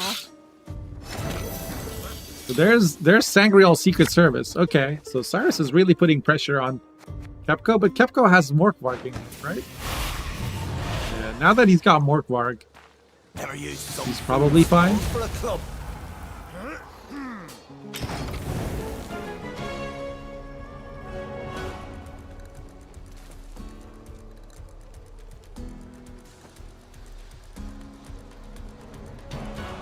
Morkvarg's been doing really good. Like, it helped him beat Harmony when he was playing against Beetle.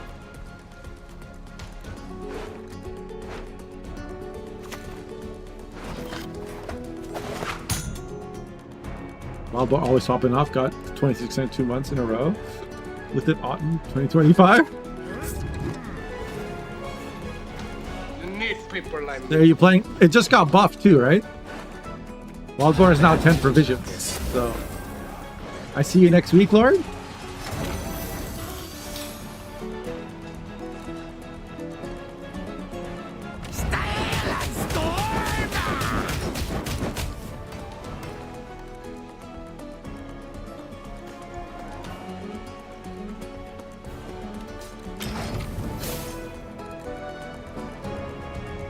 You can Fukusia the wild boar.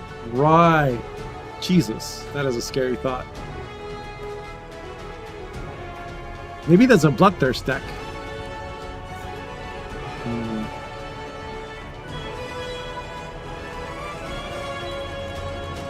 Nah, fuck Abordage. Abordage should have stayed 6 provisions forever. It's like my favorite change from this patch.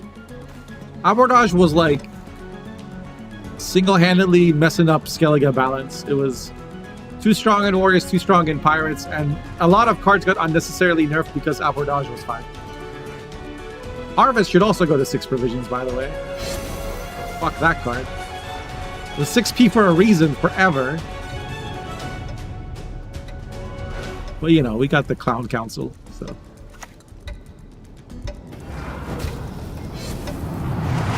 Ooh, Cyrus really keeping the wolves from going over. He's boosting it by 2 per turn. Do you ever Hjalmar this Dandelion? Or maybe you just Terror the Season.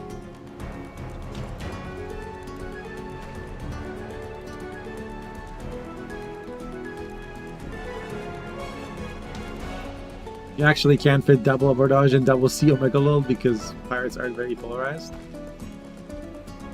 And you couldn't in this deck because of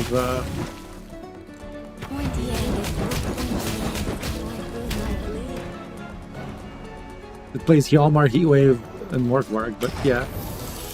Pirates, like, for a long time, this and Bjorn were the 2 best cards in Pirates, right? Very sad for the unemployed pirate players. Casuals hate pirates. Wait, Cyrus passed. Yeah, I guess he needed 2 cards to catch, and I don't know, I feel like you still play Griffin Witcher, don't you? Gotta bluff a little bit. Little Tilt even cuts Terror. I mean, I hate this card because whenever I'm playing Pirates, it's not in my hand ever.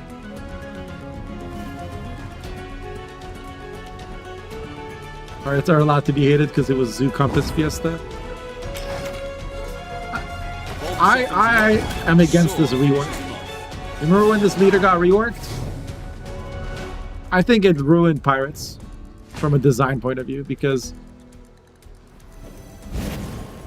it's like some games it just feels terrible because there's no way to get armor, and some games it feels terrible for the opponent because like there's no way to deny armor, and then games are decided based on whether this is in your hand or not. It's such a shit mechanic.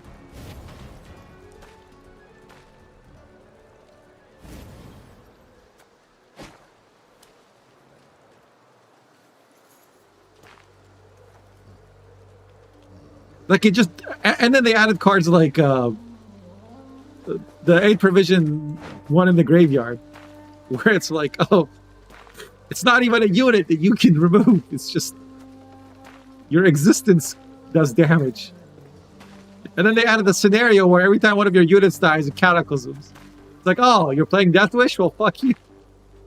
-3 or -3. Every time you actually do what your archetype's designed to do. I'm an officer and a gentleman. Yeah, exactly, Lord. Exactly. And it's because the old Onslaught was never played. So in classic CDPR fashion, they're like, this thing doesn't see play. Let's either rework it to be still garbage or rework it to be really busted. But in a uniquely polarizing binary kind of way.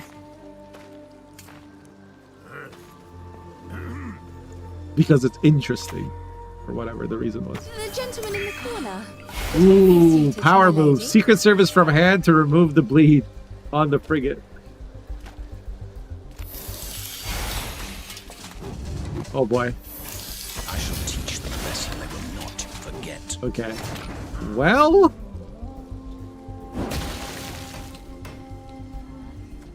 Wild Boar is drooling right now. But first I think we're going to see Feral Bot, right? Oh, right. Okay. Right, yeah, this is round 3. What am I saying?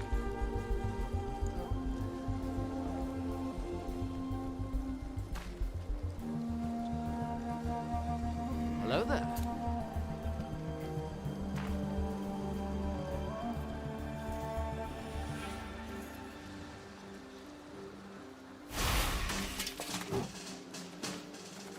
Oh yeah, he has to save it because of the armor. But does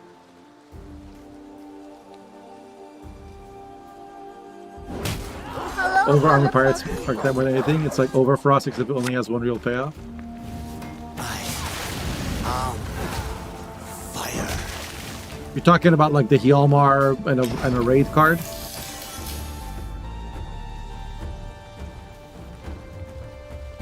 So many wackadoodle cards introduced in the last 2 years of the Gwent team, just throwing wacky shit against the wall, and we all have to live with it. Is Cyrus? Oh, I mean, I guess it's not really a risk against pirates.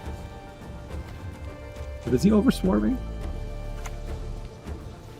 Valyria and Rivia! For the north!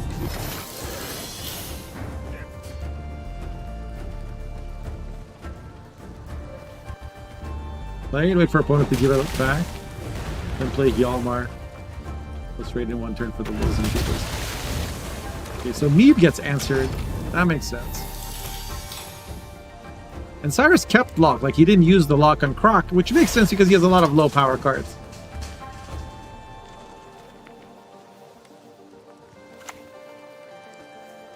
There's Marguerite.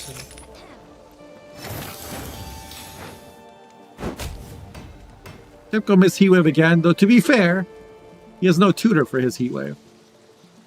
His whole deck just has like 2 thinning, right? Kill, loot, burn. 3 thinning, 4 thinning.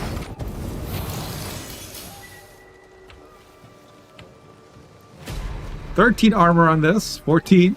21 armor on Terror of the Seas, oh my god. But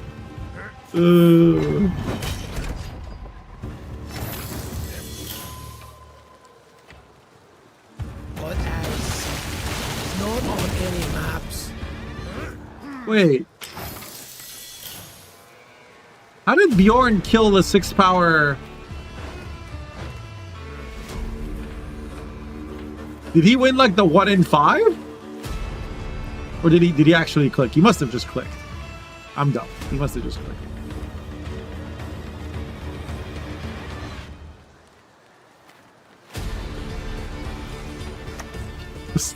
This is insane.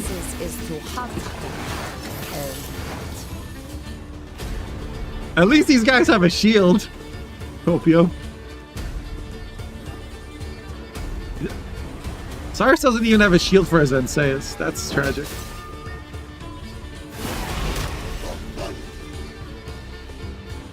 Hi, Flaggy. Tutors are so bad in Pirates. Yeah, because like if you have a decree in your hand, it's not getting armor, right?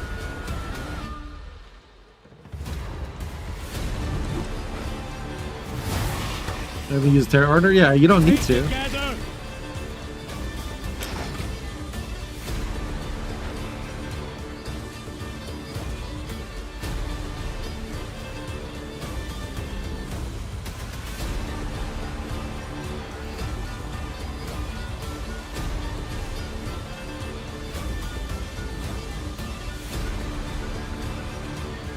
Do you ever... For honor. Okay, you wild boar the sea now.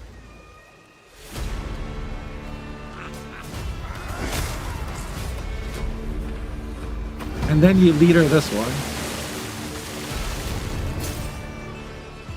For 1 more armor. If you want to. I guess. 13 to 40. I mean, Cyrus is so good. I demand satisfaction! Now!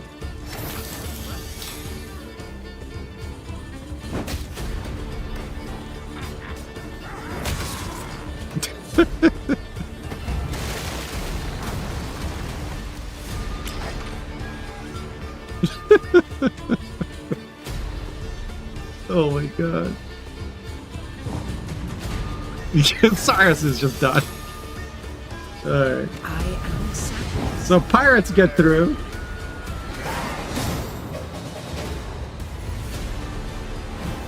$31 Iris. 31 for 7. Iris nerf incoming. Brought to you by these guys. It's a best of 5. So yes, we have 1 more. Well, we have 1 or 2 more games.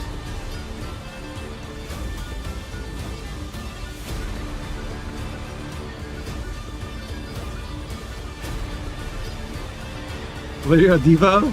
Yeah, it's a Master Mirror Vampires list. No, it's not. This is actually just his devotion vampires list with like Oberon for some reason.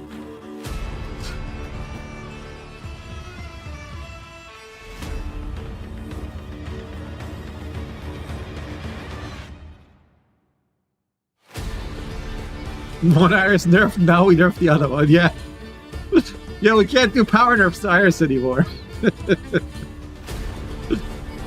We need to ban council, not bound, then maybe we can fix stuff. Yeah, make Gwent 2023 again. Who's with me? New Gamba for game number 4. Go, go, go. So what do we got? Pirates are through, so it's either going to be imprisonment or Cohen. No, Cohen's already gone. It's going to be imprisonment or Kepco. And then Cyrus has to either play Shield Wall or Pirates.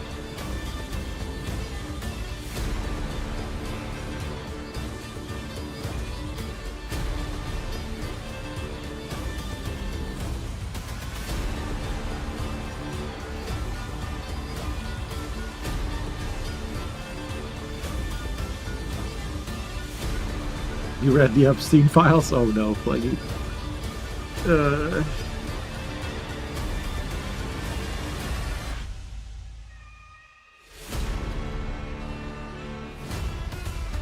23 was Temple? Okay, 2022 then.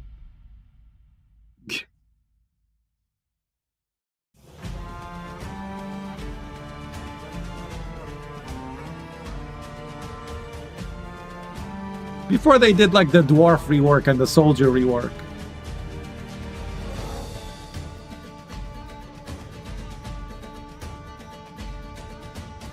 Whatever that was.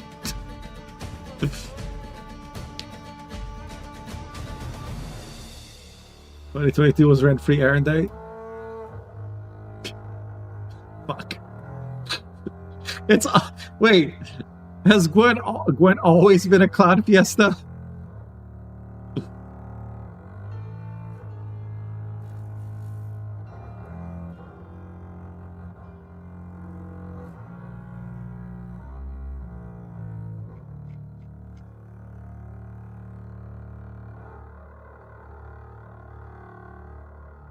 Are you talking about Andrew Cuomo? Oh yeah, he's small time compared to... this is a depressing subject. We need another French Revolution, though. I hope you all are working on your guillotines.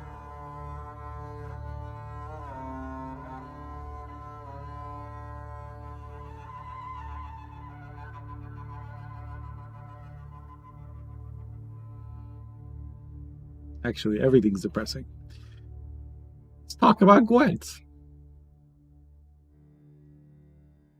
So, what do you play here as Cyrus? Do you ever play pirates from Blue Coin here? That's not it.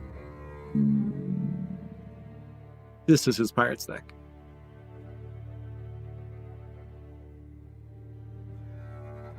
I guess it's not bad because you do have like some proactive plays. Oh, he cut the melee boats. No, he didn't. It's right here.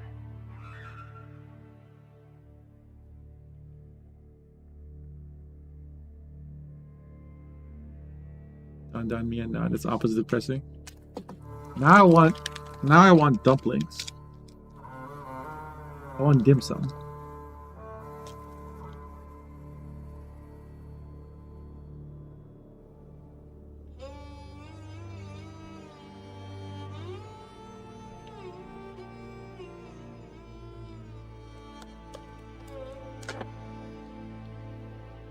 I hate you, Snake. I hope you choke auto.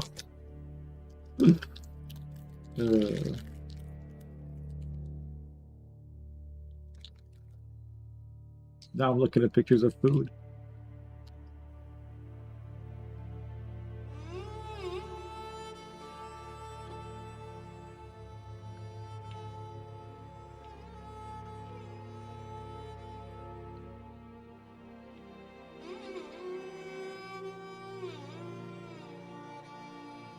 Yeah, I'm not sure.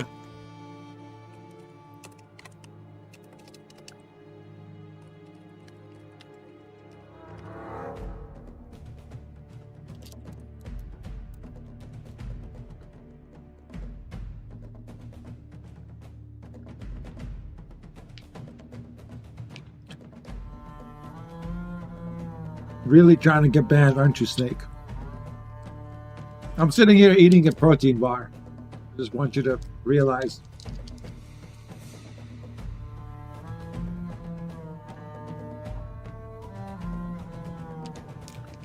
You're a mean, mean person.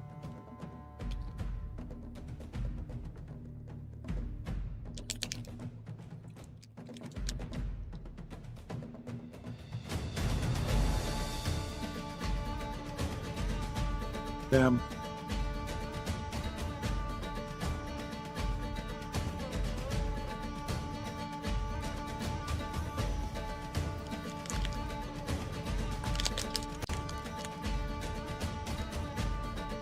Yeah, you don't have to rub their faces in it.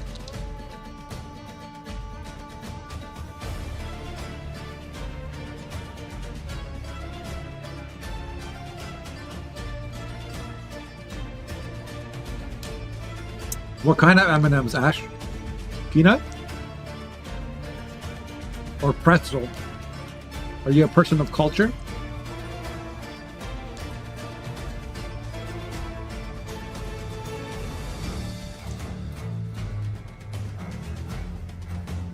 You know, okay. If you said plain M&Ms, you were getting banned again.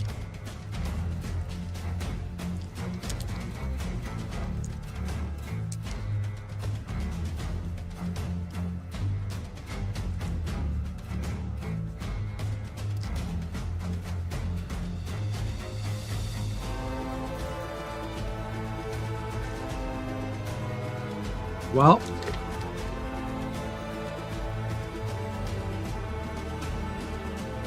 wait. Is it possible Cyrus didn't realize it was a best of 5?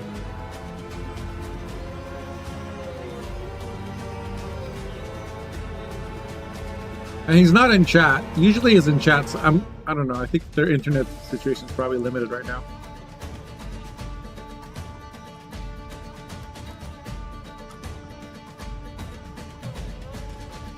What, the protein bar? I can check.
Alright, it's on the list now.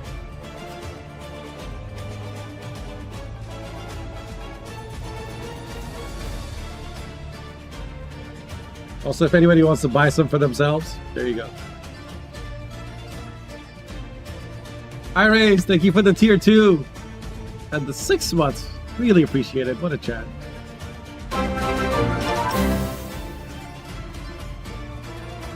Iris. Hey, yours, Meister. Syndicate soundtrack slapping, yeah. Well, it looks like. Damn, thank you. I hope, looks like Cyrus won't be able to make it for the rest of the tournament. Either they thought,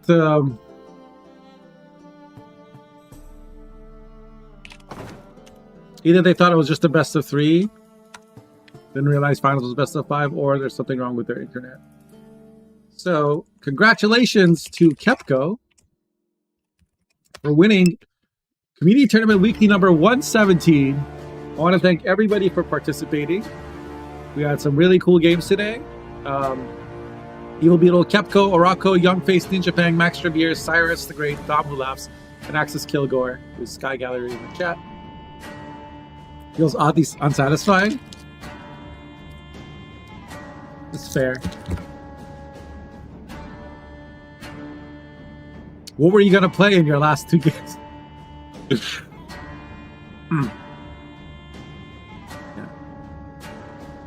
I also wanted to see other games.